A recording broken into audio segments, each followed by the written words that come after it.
వరధరం విష్ణు శశివర్ణం చతుర్భుజం ప్రసన్నవదనం ధ్యాయేత్ సర్వవిఘ్నోపశాంతయేత్. గురుర్బ్రహ్మా గురుర్విష్ణుః గురుర్దేవో మహేశ్వరః గురుః సాక్షాత్ పరబ్రహ్మ తస్మై శ్రీగురవే నమః. వ్యాసాయ విష్ణురూపాయ వ్యాసరూపాయ విష్ణవే నమో వై బ్రహ్మనిధయే వాసిష్ఠాయ నమో నమః. కూజంతం రామ రామేతి మధురం మధురాక్షరం ఆరుహ్య కవితాశాఖాం వందే వాల్మీకికోకిలం. శ్రుతిస్మృతిపురాణానాం ఆలయం కరుణాలయం నమామి భగవత్పాదశంకరం లోకశంకరం. వాగర్ధావివ సంపృక్తం వాగర్ధ ప్రతిపత్తయే జగతః పితరౌ వందే పార్వతీ పరమేశ్వరౌ. సుక్తిం సమగ్రేతున స్వయమేవ లక్ష్మీః శ్రీరంగరాజమహిషీ మధురైకటాక్షైః. వైదగ్ధ్యవర్ణకునగుంభనగౌరవైర్యాం కండూలకర్ణకుహరాः కవయోధయంతి. హైమోధ్వపుండ్రమజహన్మకుటం సునాసం మందస్మితం నకరకుండలచారుగండం బింబాధరం బహుళదీర్ఘకృపాకటాక్షం. శ్రీవేంకటేశముఖమాత్మని సన్నిధత్తాం.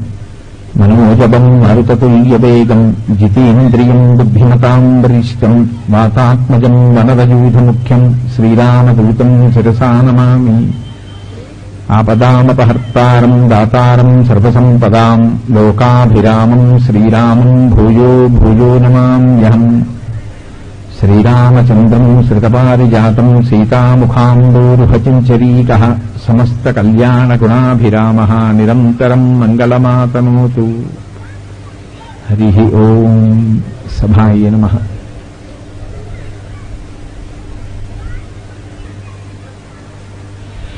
శివ కుటుంబంలో ప్రధానమైనటువంటి సభ్యులుగా చెప్పబడేటటువంటి వారు పార్వతీ పరమేశ్వరులు, వినాయకుడు, సుబ్రహ్మణ్యుడు, ధర్మశాస్త. ధర్మశాస్త అంటే అయ్యప్ప స్వామి. కాబట్టి వీళ్ళని శివ కుటుంబంగా పేర్కొంటాం. ఇందులో వినాయకుడి గురించి మీకందరికీ తెలుసున్నటువంటి విషయమే. అలాగే సుబ్రహ్మణ్యేశ్వర స్వామి వారి గురించి కూడా అందరికీ తెలుసున్నది. అయ్యప్ప స్వామి వారికి సంబంధించినటువంటి విశేషాలు కూడా ఇప్పుడు చాలా ప్రఖ్యాతి వహించాయి. ఆయన్ని కూడా శివ కుటుంబంలో ఒక సభ్యుడిగా, ఆయన యొక్క కుమారుడిగా భావన చేస్తాం. శివ కుటుంబంలో ఒకడైనటువంటి అయ్యప్ప స్వామి ధర్మశాస్త్ర అనబడేటటువంటి పేరుతో, భూతనాథుడు అన్న పేరుతో లోకంలో బాగా ప్రఖ్యాతి వహించినటువంటి స్వరూపం అది. చిత్రం ఏమిటంటే, మనం లౌకికంగా ఆలోచించినప్పుడు ఏమని భావన చేస్తామంటే స్త్రీ పురుషులకి సంతానం కలుగుతుంది కాబట్టి అది పార్వతీ పరమేశ్వరులనండి, లక్ష్మీనారాయణులనండి, ప్రకృతి పురుష స్వరూపంగా స్త్రీ పురుష స్వరూపంగా ఉన్నప్పుడే దేవతలకి కూడా సంతానం కలుగుతుంది అని మనం ఊహ చేస్తూ ఉంటాం. కానీ అయ్యప్ప స్వామి వారి దగ్గరికి వచ్చేటప్పటికి మాత్రం ఒక గమ్మత్తు. ఆయన హరిహరపుత్రుడు. హరి అంటే విష్ణువు, హర అంటే శివుడు. శివుడికి విష్ణువుకి జన్మించినటువంటి వారు. శివకేశవులిద్దరూ పుంస్వరూపముగా వర్ణింపబడతారు. అంటే పురుషస్వరూపం. పురుషస్వరూపమైనటువంటి శివకేశవులకి జన్మించినటువంటి వాడు. అందుకే అసలు ఆయన యొక్క వైశిష్ట్యం ఆయన అవతారంలోనే ఉంది. మిగిలిన వాళ్ల లాంటి స్వరూపం కాదది. అది ఇద్దరు పురుషులకు జన్మించినటువంటి పురుషుడు. అలా ఉంటుంది ఆ లోకంలో. ఇద్దరు పురుషులకి ఒక పిల్లవాడు పుట్టడం అనేటటువంటిది సంభవం అయ్యేటటువంటి విషయమా అంటే, వెంటనే మనం ఏం చేస్తామంటే ఇటువంటి ఆశ్చర్యకరమైన విషయం విన్నప్పుడు లోకంలో ఒక ముద్ర ఉంటుంది. ముద్ర అంటే అభినయం. చాలా ఆశ్చర్యకరమైన విషయం ఏదైనా మనం విన్నాం అనుకోండి, అన్నన్నా అలా ఉంటుందండి అంటాం, ఇలా ముక్కు మీద వేలేసుకుంటాం. మీరు ఆశ్చర్యపోతారు నేను చెప్తే. ఒకానొకప్పుడు దక్షిణ భారతదేశాన్ని సుసంపన్నంగా పరిపాలన చేసినటువంటి రాయలవారు విజయనగర సామ్రాజ్యాన్ని పరిపాలించినటువంటి రోజుల్లో ఒక శిల్పి కళలోకి అయ్యప్ప స్వామి వచ్చారు. ఆయన ఏమని అడిగారంటే, నాకు సాధారణంగా ఒక రూపాన్ని ఏర్పాటు చేసి ఉంచారు లోకంలో. యోగపట్టము అని అందులో కూర్చుని ఉంటారు ఆయన. యోగ బంధనమని ఆ ముద్ర చెదిరిపోకుండా ఉండడం కోసమని రెండు కాళ్ళు ఇలా పైకెత్తి పట్టి ఆ యోగాసనంలో కట్టుకున్నటువంటి దాంట్లో కూర్చుని ఉంటారు. నన్ను సాధారణంగా అలాగే లోకమంతటా ప్రతిష్ఠ చెయ్యబడి ఉంటాను, కానీ అలాగే ఉంటారు అయ్యప్ప స్వామిని మీరు అనుకోకండి. అంతకన్నా చాలా విభిన్నమైనటువంటి మూర్తులు ఉన్నాయి ఆయనకి. నేను నీకు కలలో కనపడిన దానికి కారణం ఏమి అంటే, నేను కోరుకున్నట్టుగా నా యొక్క విగ్రహాన్ని తయారు చెయ్యి అని అడిగారు ఆయన. ఇది విజయనగరాన్ని కృష్ణదేవరాయల వారు పరిపాలించినప్పుడు జరిగినటువంటి విశేషం. ఎలా చెక్కమంటారు నన్ను అని శిల్పి అయ్యప్ప స్వామిని ప్రశ్న వేశాడు కలలో. ఆయన ఓ చెయ్యిలా మోకాలు మీద పెట్టుకుని కుడి చేతి వేలు ముక్కు మీద వేసుకుని కనపడ్డారు. ఇలా నన్ను తయారు చేయి. ఎందుకు అలాగని అడిగాడు. అంటే నా ముఖంలో ఉండేటటువంటి భావం ఎలా ఉండాలో తెలుసా అన్నన్నా అని, ఇలా ఏదో తప్పు జరిగిందన్నట్టు ఉండకూడదు. నేను ముక్కు మీద వేలేసి కూర్చుంటే ఎలా ఉండాలంటే, ఇప్పుడు దీనికి నేను ఏమని జవాబు చెప్పను అని నేను ఆలోచిస్తున్నట్టుగా ఉండాలి. నేను నా ముక్కు మీద వేలు తీసేసి ఇలా అభయహస్తం కింద మార్చాలి అంటే, ఒక మహాప్రాజ్ఞుడైనటువంటి వ్యక్తి, ఒక మహాభక్తుడైనటువంటి వ్యక్తి దేవాలయ ప్రాంగణంలోకి ఎప్పుడు ప్రవేశిస్తాడో, ఎప్పుడు ప్రవేశించి నా గురించి మాట్లాడతాడో అప్పుడు మాత్రమే నేను నా ముక్కు మీద వేలు తీస్తాను. అంటే ఆ రోజున ఒక మహాభక్తుడు గుడిలో ప్రవేశించాడు అని గుర్తు. అందుకని నన్ను అలా తయారు చేసి ఉంచు అన్నారు. అంటే ఆ శిల్పి అలాగే చెక్కే ప్రయత్నం చేశాడు. స్వామి కూడా అలాగే వెలిశారు. విజయనగర సామ్రాజ్యంలో దేవాలయంలో ఆ మూర్తి ఉంది. కృష్ణదేవరాయల వారి పరిపాలనా కాలం పూర్తయిపోయింది.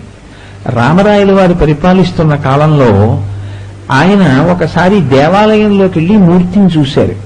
చూసి ఆశ్చర్యపోయి, అదేమిటి నేను ఇలా ఎక్కడా చూడలేదు అయ్యప్ప స్వామిని, ఇలా ఉన్నారేమిటని అడిగారు. ఎందుకంటే మీరు కొంతమంది కొన్ని రకాలుగా ఉంటే గుర్తుపట్టలేరు. వినాయకుడు మనుష్య స్వరూపంతో నిలబడి ఉన్నాడు అనుకోండి, మీరు గుర్తుపట్టలేరు. చిదంబరంలో ఉన్నాడు అలాగా. అలా ఉన్నా మీరు ఆయన వినాయకుడు అనుకోరు, నరగణపతి అంటారు ఆయన. కానీ చాలా మంది ఆయన ఎవరో భక్తులు అనుకుని వెళ్ళిపోతుంటారు. ఆయనే గణపతి స్వరూపం. పార్వతీదేవి తయారు చేసిన మొట్టమొదటి నరస్వరూపం ఎలా ఉంటుందో ఆ రూపం చిదంబరంలో ఉంది. అలాగే ఈ ముక్కు మీద వేలేసుకున్నటువంటి అయ్యప్ప స్వామి వారి యొక్క మూర్తిని రామరాయల వారు చూసి ఆయన ముక్కు మీద వేలేసుకున్నారు. ఇదేంటి ఇలా ఎప్పుడు నేను చూడలేదే అయ్యప్పని, ఇలా ఉన్నారు ఏమిటని అడిగారు. ఏమో తెలియదండి, శిల్పికి కలలోకి వచ్చారు ఇప్పుడు ఒకప్పుడు, ఇలా చెక్కమన్నారు.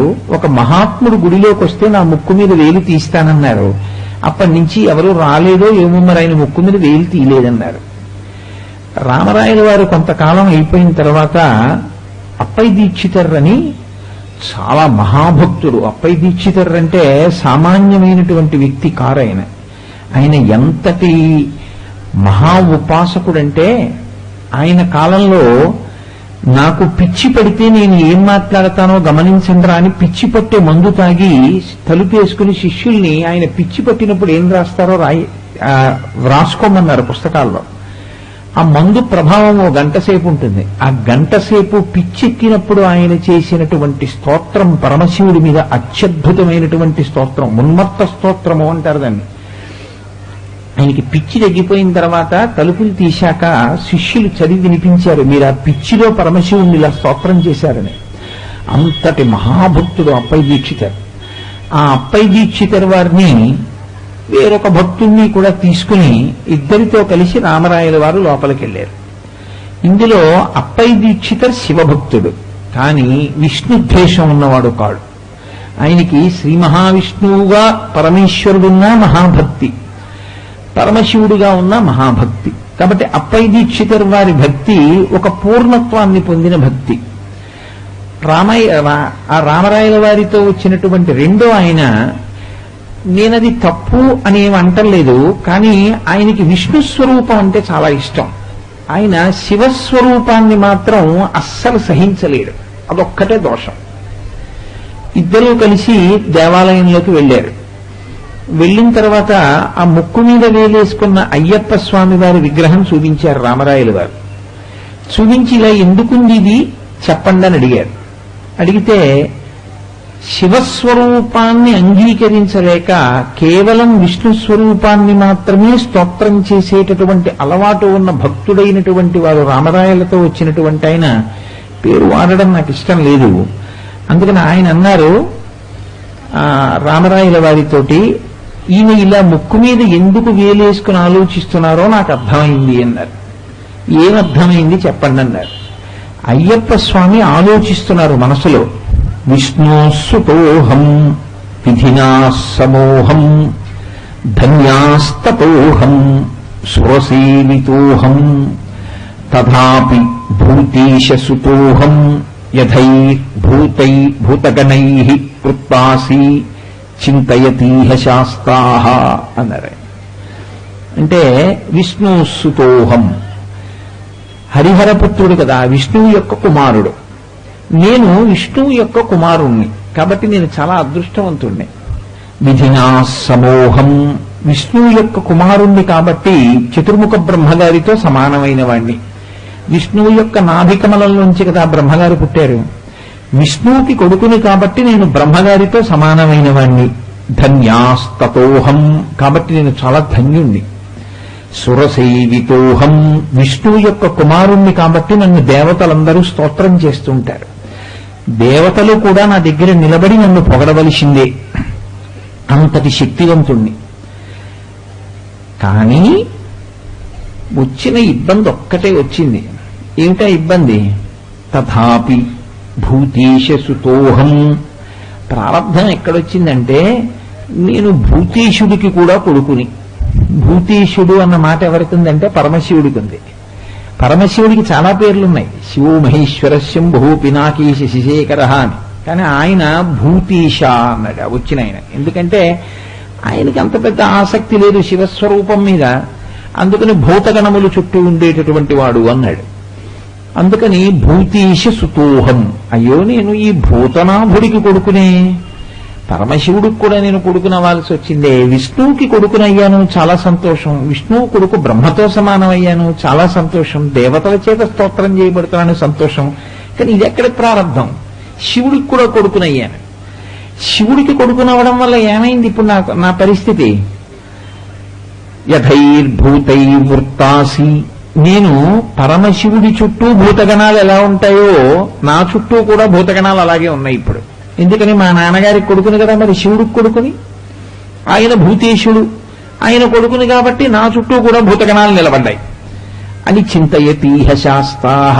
ఆయన బాధపడుతున్నాడండి, అయ్యో విష్ణువుకు కొడుకునయ్యాను బాగుంది, కానీ పరమశివుడికి కూడా కొడుకునయ్యానేమిటా అని బాధపడుతున్నారు. అందుకే ఈ భూతగణాలన్నీ నా చుట్టూ చేరాయని, అందుకే ముక్కు మీద వేలేసుకున్నారు అన్నారు. ఆయన ఏం వేలు తీయలేదు అయ్యప్ప స్వామి. అయ్యప్ప స్వామి వేలు తీశారు అంటే ముక్కు నుంచి వచ్చినటువంటి వాడు మహాభక్తుడు, వచ్చినటువంటి వాడు తన మనసులో ఉన్న భావాన్ని పట్టుకున్నవాడు అని గుర్తు. అప్పుడు కదా ముక్కు మీద వేలు తీస్తానన్నారు. ఈయన చెప్పిన మాటలకి అయ్యప్ప స్వామి తన ముక్కు మీద వేలు తీయలేదు. కాబట్టి ఇప్పుడు రామరాయల వారు అప్పయ్య దీక్షితర్ వంక తిరిగారు. అప్పయ్య దీక్షితర్ వంక తిరిగి, ఏమయ్యా ఎందుకు ముక్కు మీద వేలు వేసుకున్నారు ఆయన, మీరేమైనా చెప్తారా అన్నారు. అంటే అప్పయ్య దీక్షితుల వారు అన్నారు, అంబైతి గౌరీం అహమావాహయామి. ఆయన ఎంత చిత్రమైన మాట చెప్పారంటే, నా తల్లి పార్వతీదేవి అంటున్నాడు భూతనాథుడు. విష్ణువుకి కుమారుడు కదా, విష్ణువు తల్లి మోహిని రూపంలో, పరమశివుడు తండ్రి. విష్ణువు తల్లి కాబట్టి ఏమనాలి అయ్యప్ప స్వామి? నా తల్లి విష్ణు అనాలి. కానీ అప్పయ్య దీక్షితర్ అన్నారు, అంబేతి గౌరీం అహమావాహయామి. నేను తలుచుకుంటున్నాను, నేను స్మరిస్తున్నాను. ఎలా తలుచుకుంటున్నానో తెలుసా? నాకు తల్లి పార్వతీదేవే అని నేను భావిస్తున్నాను. అంబేతి గౌరీం అహమావాహయామి, నేను స్మరించడానికి కారణం ఏమిటి? ఒక్కటే కారణం, పత్నేహి పితుర్ మాతర ఏవ సర్వాహ. మా నాన్నగారికి భార్యలు ఎవరున్నారో వాళ్ళందరూ నాకు తల్లులే. పూర్వం రాజులకి ఒకరికన్నా ఎక్కువ మంది భార్యలు ఉండేవారు. తండ్రికి ఎంతమంది భార్యలున్నా కొడుక్కి తండ్రి గారి భార్యలు అందరూ తల్లులే కదండి. అందుకని నాకు తండ్రి శివుడు అంతవరకు ఖాయం, పరమశివుడి యొక్క కొడుకుని. కాబట్టి ఇప్పుడు పరమశివుని యొక్క భార్య పార్వతీదేవి నాకేమవ్వాలి? నా తల్లి అవ్వాలి. అందుకని అంబేతి గౌరీం అహం ఆవాహయామి, నేను నా తల్లి పార్వతీదేవి అని భావన చేస్తున్నాను. కారణం ఏమిటి? పత్నేహి పితురు మాతరయేవ సర్వాహ, నా తండ్రి భార్యలందరూ నాకు తల్లులే. నా తండ్రికి భార్య అని చెప్పినప్పుడు గౌరీదేవిని చెప్తారు, గౌరీ శంకరులు అంటారు, పార్వతీ పరమేశ్వరులు అంటారు. కాబట్టి నేను పార్వతీదేవి నా తల్లి అంటున్నాను. పార్వతీదేవి నా తల్లి అన్నప్పుడు విష్ణువు నా తల్లి కాదు అని నేను చెప్పట్లేదు. ఎందుకు చెప్పట్లేదు? ఆ విష్ణువే పార్వతిగా ఉంటాడు కాబట్టి, నారాయణ నారాయణీగా ఉంటుంది కాబట్టి ఆయనే నాకు తల్లి. విష్ణువు తల్లి అండం వైష్ణవి తల్లి, వైష్ణవిగా విష్ణువు, నారాయణిగా పార్వతీదేవిగా నాకు తల్లి. కానీ ఇబ్బంది ఎక్కడొచ్చిందంటే కథాంను లక్ష్మీం చింతయతీహ శాస్తాః. విష్ణువు నాకు తల్లే, ఆడదానిగా మోహిని రూపంలో ఉన్నప్పుడు నాకు అమ్మ. మా నాన్నగారి భార్య కాబట్టి, పరమశివుడి భార్య కాబట్టి గౌరీదేవి నాకు అమ్మ. కానీ విష్ణువు యొక్క భార్య లక్ష్మీదేవి. లక్ష్మీదేవిని నేనేమని పిలవాలి? తండ్రికి భార్యలందరూ తల్లులు, తల్లికి భార్యలుంటారా? ఉండరుగా. విష్ణువు తల్లి ఆయనకి. విష్ణువు తల్లి అయితే విష్ణువుకు మళ్ళీ భార్యలు ఎలా ఉంటారు? విష్ణువు తల్లి కాబట్టి తల్లికి భార్యలు ఉండరు. ఇంకా కథాంను లక్ష్మీను అని వేస్తే సంస్కృతంలో అనుమానం వచ్చింది అని గుర్తు. కథాంను లక్ష్మీం చింతయతీహ శాస్తాః. శాస్తాః అంటే శాస్త్రము తెలిసి ధర్మమును నిలబెట్టేవాడు అని గుర్తు. కథాంను లక్ష్మీం, నాకు లక్ష్మీదేవి ఏమవుతుంది? నేను ఏమని పిలవాలి లక్ష్మీదేవిని? లోకమందరూ జగన్మాత కాబట్టి లక్ష్మిని అమ్మ అంటారు. నేను అమ్మ అందామంటే లక్ష్మీదేవి నా అమ్మకి భార్య. అమ్మకి భార్య లోకంలో ఉండదుగా. మా నాన్నగారికి ఒకరికన్నా ఎక్కువ మంది భార్యలు ఉండొచ్చేమో, మా అమ్మగారికి భార్యలు ఉండరుగా. మరి మా అమ్మ విష్ణువు అయితే విష్ణువుకి భార్య లక్ష్మి కదా. మరి నాకు ఇప్పుడు లక్ష్మి ఏమవుతుంది? కథాంను లక్ష్మీం చింతయతీహ శాస్తాః. నాకు లక్ష్మీదేవి దగ్గరికి వెడితే అమ్మా అని పిలవాలా, ఏమని పిలవాలా? అసలు నాకు ఆవిడికి ఉన్న బంధుత్వం ఏమని వస్తుంది? ఇప్పుడు విష్ణువు నాకు తల్లి అయితే అని చింతయతీహ శాస్తాః. అయ్యప్ప స్వామి ఆలోచిస్తున్నారు, రాజా శాస్తారమీడే సకలార్థ సిద్ధైః అన్నాడే. ఎవరైతే ఈ అయ్యప్ప స్వామి పాదములు పట్టుకుని పూజ చేస్తారో, ఎవరు ఈయనకి నమస్కరిస్తారో అటువంటి వారికి సకలార్థ సిద్ధైః, అన్ని కోర్కెలు తీరుతాయి అన్నారు. ఈ మాట చెప్పగానే అప్పటిదాకా ముక్కు మీద వేలేసుకుని నాకు లక్ష్మీదేవి ఏమవుతుంది అని ఆలోచించినటువంటి అయ్యప్ప స్వామి ముక్కు మీద వేలు తీసేసి చెయ్యిలా పెట్టి అభయహస్తం పట్టారు. వెంటనే రామరాయల వారు అప్పయ్య దీక్షితుల వారి మెడలో పూలదండ వేశారు. నువ్వు అయ్యప్ప స్వామి మనసులో ఉన్నటువంటి రహస్యాన్ని పసిగట్టావయ్యా. ఆయన ఏది ఆలోచిస్తున్నారో నువ్వు పసిగట్టావు. పసిగట్టి ఇటువంటి శ్లోకం చెప్పగలిగావు. అయితే ఈ శ్లోకానికి సమస్య పరిష్కారం ఏమైనా ఉందా అంటే అప్పటికీ ఇప్పటికీ ఎప్పటికీ సమస్యకి పరిష్కారం ఉండదు. ఎందుకో తెలుసా అండి? ఎలా వస్తుంది పరిష్కారం? దానికి పరిష్కారం సాధించడం కుదురుతుందా? ఉండదు. అమ్మ విష్ణు అయితే విష్ణువు భార్య ఏమవ్వాలి? అమ్మకి భార్య ఉండదు. లోకంలో అమ్మకి భార్య ఉండదు కాబట్టి అమ్మకి భార్య ఉండని స్థితిలో బంధుత్వం ఎలా చెప్తారు మీరు అయ్యప్ప స్వామికి లక్ష్మీదేవికి? చెప్పడం కుదరదు. నేను లక్ష్మీదేవిని ఏమని పిలవాలి అన్న విషయంలో అయ్యప్ప స్వామి వారు ఆలోచిస్తూ ముక్కు మీద వేలు పెట్టుకున్నారన్నది నిజమే అని నిరూపించారు అప్పయ్య దీక్షితుల వారు. అంటే నేను ఎందుకు ఈ విషయం మీతో మనవి చేశానంటే అయ్యప్ప స్వామి ఒక్కరూ లోకంలో అంత ఆశ్చర్యకరమైనటువంటి అవతారం. అటువంటి అవతారం ఇంకొకటి లేదు. అసలు శివకేశవులు ఇద్దరికీ ఆయన కొడుగ్గా రావడం ఏమిటండి? అది ఎలా సంభవం? అలా ఎందుకు పుట్టాలి? అలా శివకేశవులు ఇద్దరూ కొడుకుని కందామని ఇప్పుడు అనుకోరు కదా. అలా ఎందుకు అనుకున్నారు? ఇప్పుడు అయ్యప్ప స్వామి వారు ఎక్కడుంటే అక్కడ ఏమవుతుందో తెలుసా అండి? శివకేశవుల మధ్య బంధుత్వం వస్తుంది. అది ఎటువంటి బంధుత్వం? మామూలు బంధుత్వం కాదు, దాంపత్య సంబంధం వస్తుంది. దాంపత్య సంబంధం వస్తే వచ్చే పెద్ద ప్రయోజనం ఏమిటో తెలుసా? మీరు కనీసం వాళ్ళ మధ్యలోంచి కూడా నడవకూడదు. దంపతుల మధ్యలోంచి మీరు నడవరుగా. కాబట్టి అయ్యప్ప స్వామి ప్రాంగణం ఎక్కడుంటుందో అక్కడ శివకేశవుల మధ్య భేదానికి సంబంధించిన మాట ఎప్పుడూ మాట్లాడకూడదు. కోపం వస్తుంది వాళ్ళ అమ్మగారికి నాన్నగారికి. అంత గొప్ప స్వరూపం ఆ స్వరూపం. పైగా మీకు ఇంకొక గమ్మత్తు ఏమిటో తెలుసా? శివుడు జ్ఞానమునకు ప్రతీక.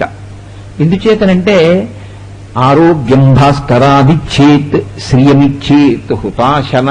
మీకు ఎప్పుడైనా ఆరోగ్యం కావాలి అనుకుంటే సూర్యనారాయణుణ్ణి ఉపాసన చేయాలి. ఐశ్వర్యం కావాలి అనుకుంటే అగ్నిహోత్రుణ్ణి ఉపాసన చెయ్యాలి.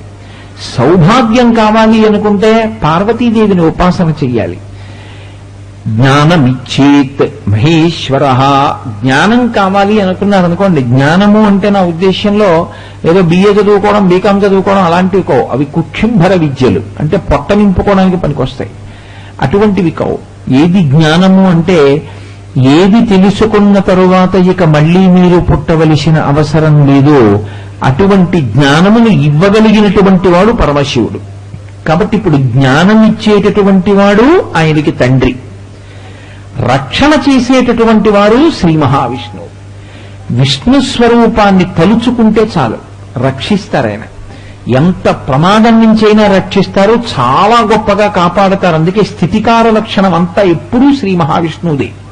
అందుకే ఆయన అవతార స్వీకారం ఎందుకు చేస్తారంటే ధర్మాన్ని రక్షించేటటువంటి గుణం ఎప్పుడూ విష్ణుమూర్తి ఎందే ఉంటుంది. మళ్ళీ అవతార స్వీకారం ఎవరు చేస్తారంటే అమ్మవారు చేస్తుంది. అమ్మవారు అవతారాలు తీసుకుంటుంది. అందుకే శారదా నవరాత్రుల్లో అవతారాలు వేస్తాం. అవతారాలు అమ్మవారు తీసుకుంటుంది, అవతారాలు విష్ణువు తీసుకుంటారు. శివుడు అవతారాలు ఉండవు. ఎందుకుండవంటే ఆయన ఎప్పుడూ జ్ఞానం ఇస్తాడు. అమ్మవారిగా విష్ణువు, విష్ణువుగా అమ్మవారు, వీళ్ళిద్దరూ ఏం చేస్తారంటే లోకాన్ని రక్షిస్తూ ఉంటారు ఎప్పుడు. అందుకే విష్ణువుది అమ్మవారిది అలంకార ప్రియత్వం, పరమశివుడిది అభిషేక ప్రియత్వం. ఇప్పుడు పరమశివుడు జ్ఞానం ఇస్తాడు, శ్రీ మహావిష్ణువు రక్షణ చేస్తారు. మీరు ఇద్దరినీ వేరువేరుగా కొలవక్కర్లేదు. అయ్యప్ప స్వామి పాదాల దగ్గరికి వెళ్ళి నిలబడి నమస్కారం చేశారనుకోండి, తల్లిదండ్రులు ఇద్దరూ సంతోషిస్తారు. మా అబ్బాయి దగ్గరికి వచ్చాడరా వీడని చెప్పి పరమ సంతోషాన్ని పొందేది ఎవరంటే శివకేశవులు ఇద్దరూ సంతోషాన్ని పొందుతారు. విష్ణువు తల్లిగా ఉన్నారు, శివుడు తండ్రిగా ఉన్నారు ఆయనకి. ఇప్పుడు మీకు శివకేశవుల అనుగ్రహం పరిపూర్ణంగా కలగాలి, ఇహమునందు రక్షణ ఉండాలి, జ్ఞానము కలగాలి. రెండూ కలగాలంటే అయ్యప్ప స్వామిని సేవించాలి. అందుకే రెండిటినీ ఇవ్వగలిగినటువంటి పెద్దరికం ఉన్నవాడు కాబట్టి ఆయనకి ఆర్యన్ అని పేరు. ఇవ్వాలంటే మనందరం అయ్యప్ప స్వామి అయ్యప్ప స్వామి అని పిలుస్తున్నాం కానీ అసలు వైదిక మర్యాదలో ఆయన పేరు ఆర్యన్. మీరు ఎప్పుడైనా స్కాంద పురాణాన్ని చూస్తే అందులో ఎక్కడ అయ్యప్ప స్వామి దేవాలయం అని ఉండదు. శబరిమలలో ఆర్యం దేవాలయము అని ఉంటుంది. ఆర్యా మహాదేవి యున్నను రక్షింప నిరుంగునో ఎరుగదో నా భాగ్యం ఇట్లున్నదో అంటుంది పోతన గారి భాగవతంలో రుక్మిణీదేవి. ఆర్యా మహాదేవి అంటే అత్యంత గౌరవింపబడవలసినటువంటి స్వరూపాన్ని ఆర్య అని పిలుస్తారు. పూర్వం ఎవరైనా పెద్దలకు ఏదైనా ఉత్తరం రాశారనుకోండి, ఆర్య అని సంబోధించి నమస్కారములు అనేవారు. ఆర్య అని పిలుస్తారు. ఆర్య అంటే పూజింపదగినవాడా అని, ఆర్యా మహాదేవి అంటే పూజింపదగిన దానా అని. ఆర్య పురుషుడికి, ఆర్యా మహాదేవి స్త్రీకి. పూజనీయమైన ఇద్దరిని ఆర్యా శబ్దంతో సంబోధిస్తారు. అయ్యప్ప స్వామి వారికి ఉన్న పేరు ఆర్యన్. స్వామి ఆయన పేరులో ఉన్నది కాదు. మీరు బాగా జ్ఞాపకం పెట్టుకోవాలి. నేను ఏది చెప్తున్నానో అది పరమ సత్యమని మీరు గుర్తించెదరుగాక. స్వామి ఆయన పేరు కాదు. మీరు లోకంలో కేవలం స్వామి అన్నారనుకోండి, అది ఎవరికి చెందుతుందో తెలుసా అండి? లోకంలో ఏ దేవతా స్వరూపానికి అది చెందదు, ఒక్క సుబ్రహ్మణ్యేశ్వరుడికే చెందుతుంది. నేను అబద్ధం చెప్పానని మీరు అనుకుంటే మీరు అమరకోశం తీసి చూడండి. అమరకోశంలో స్వామి, గుహ, పార్వతీపుత్ర, స్కంద అని ఆయన నామాల్లో స్వామి అన్న నామం ఉంటుంది. స్వామి అన్న నామం నామంగా ఉన్నది ఎవరికి అంటే ఒక్క సుబ్రహ్మణ్యుడికి. అందుకే స్వామి అన్నది అయ్యప్పకి చెందేది కాదు నిజానికి. కానీ పూజనీయత్వాన్ని చూపించడానికి మనం ఏం చేస్తామంటే ఎక్కడెక్కడ చాలా గౌరవింపదగిన స్థానాలున్నాయో వాటికి స్వామి కలుపుతాం చివరికి తీసుకెళ్లి. వెంకటేశ్వర స్వామి, సుబ్రహ్మణ్య స్వామి అని మీరు అనక్కర్లేదు. స్వామి అంటే సుబ్రహ్మణ్యుడే. స్వామి అన్నారనుకోండి వెంకటేశ్వరుడికి చెందదు, అది సుబ్రహ్మణ్యుడికి చెందుతుంది.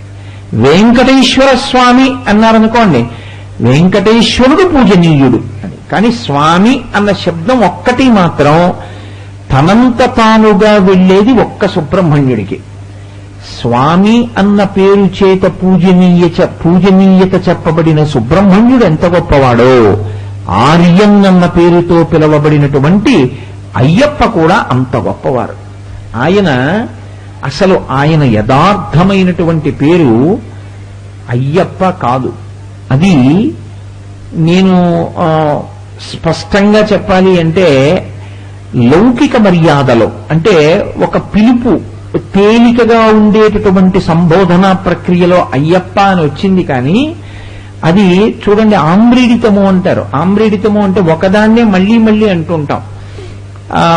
రామ రామ అంటారు. ఆదిత్య హృదయంలో వాల్మీకి మహర్షి రామ రామ మహాబాహో అంటారు. రామ రామ ఎందుకు రెండు మాటలు పిలవడం అంటే ప్రేమ. అమ్మా అమ్మా అంట, అమ్మా అమ్మా రెండు మాటలు ఎందుకే, అమ్మా అంటే సరిపోదా? ఆర్తితో పిలుస్తున్నారు అనుకోండి అమ్మా అమ్మా అంటాం. నాన్నగారండి నాన్నగారండి అంటాడు. నాన్నగారండి నాన్నగారండి ఎందుకు, నాన్నగారండి అంటే పలకడైనా రెండు మాటలు పిలవాలా? మీరు మామూలుగా పిలిస్తే నాన్నగారండి అంటారు. ఏదో ఆర్తితో పిలుస్తున్నారు అనుకోండి నాన్నగారండి నాన్నగారండి అంటారు. ఆర్తితో పిలుస్తున్నామని చెప్పడానికి అయ్యప్ప అంటారు. అయ్య అంటే నాన్నగారు, అప్ప అంటే నాన్నగారు. కన్నడ దేశంలో అప్ప శబ్దాన్ని ఎక్కడ కలుపుతారంటే తండ్రితనానికి కలుపుతుంటారు. అందుకే తిమ్మరుసుకి అప్పాజీ అని పేరు. అప్పాజీ అంటే జీ అంటే గారు అని. అప్ప తండ్రి. రాయలవారు తిమ్మరుసుని మంత్రి అని పిలవడం ఇష్టం లేక తండ్రి వంటి వాడు కనుక అప్పాజీ అంటే నాన్నగారండి అని పిలిచాడు. అంత గౌరవనీయంగా సంబోధించాడు. అయ్యా అంటే తండ్రి అని. అయ్య అమ్మ అని కదా అంటాం. వాగర్ధావివ సంపృక్తౌ వాగర్ధ ప్రతిపత్తయే జగత పితరం వందే పార్వతీ పరమేశ్వరం. అయ్య తండ్రి, అప్ప తండ్రి, అయ్యప్ప తండ్రి తండ్రి, నాన్నగారండి నాన్నగారండి అని ఆర్తితో పిలవడం అయ్యప్ప అని పిలవడం. అసలు ఆయన పేరు ఆర్యన్, అత్యంత గౌరవనీయుడు. అందుకే స్కాందంలో మీకు ఆర్యం దేవాలయము అని ఉంటుంది. నేను ఈ మధ్యకాలంలో పుస్తకానికి ముందు మాట రాసినప్పుడు కూడా నేను ఇదే రాశా. దాని అసలు పేరు ఆర్యన్, ఆర్యం దేవాలయము అనే పురాణాంతర్గతంగా దానికి పేరుంది. ఆయనకి భూతనాథుడు అని ఒక పేరు. భూతనాథుడు అంటే ఆయనకి ఎందుకు భూతనాథత్వాన్ని ఇచ్చారు అంటే భూతనాథుడు పరమశివుడు ఒక్కడే అని మీరు అనుకోకండి. తండ్రి తన దగ్గర ఉన్నటువంటి అపారమైనటువంటి సంపదని, నాయన ఇక్కడిందుకయ్యా మీరు మాట్లాడితే చెప్పండి నేను మానేస్తాను, లేదు నేను మాట్లాడాలంటే మీరు మాట్లాడాలి, ఏదైనా మాట్లాడద్దు.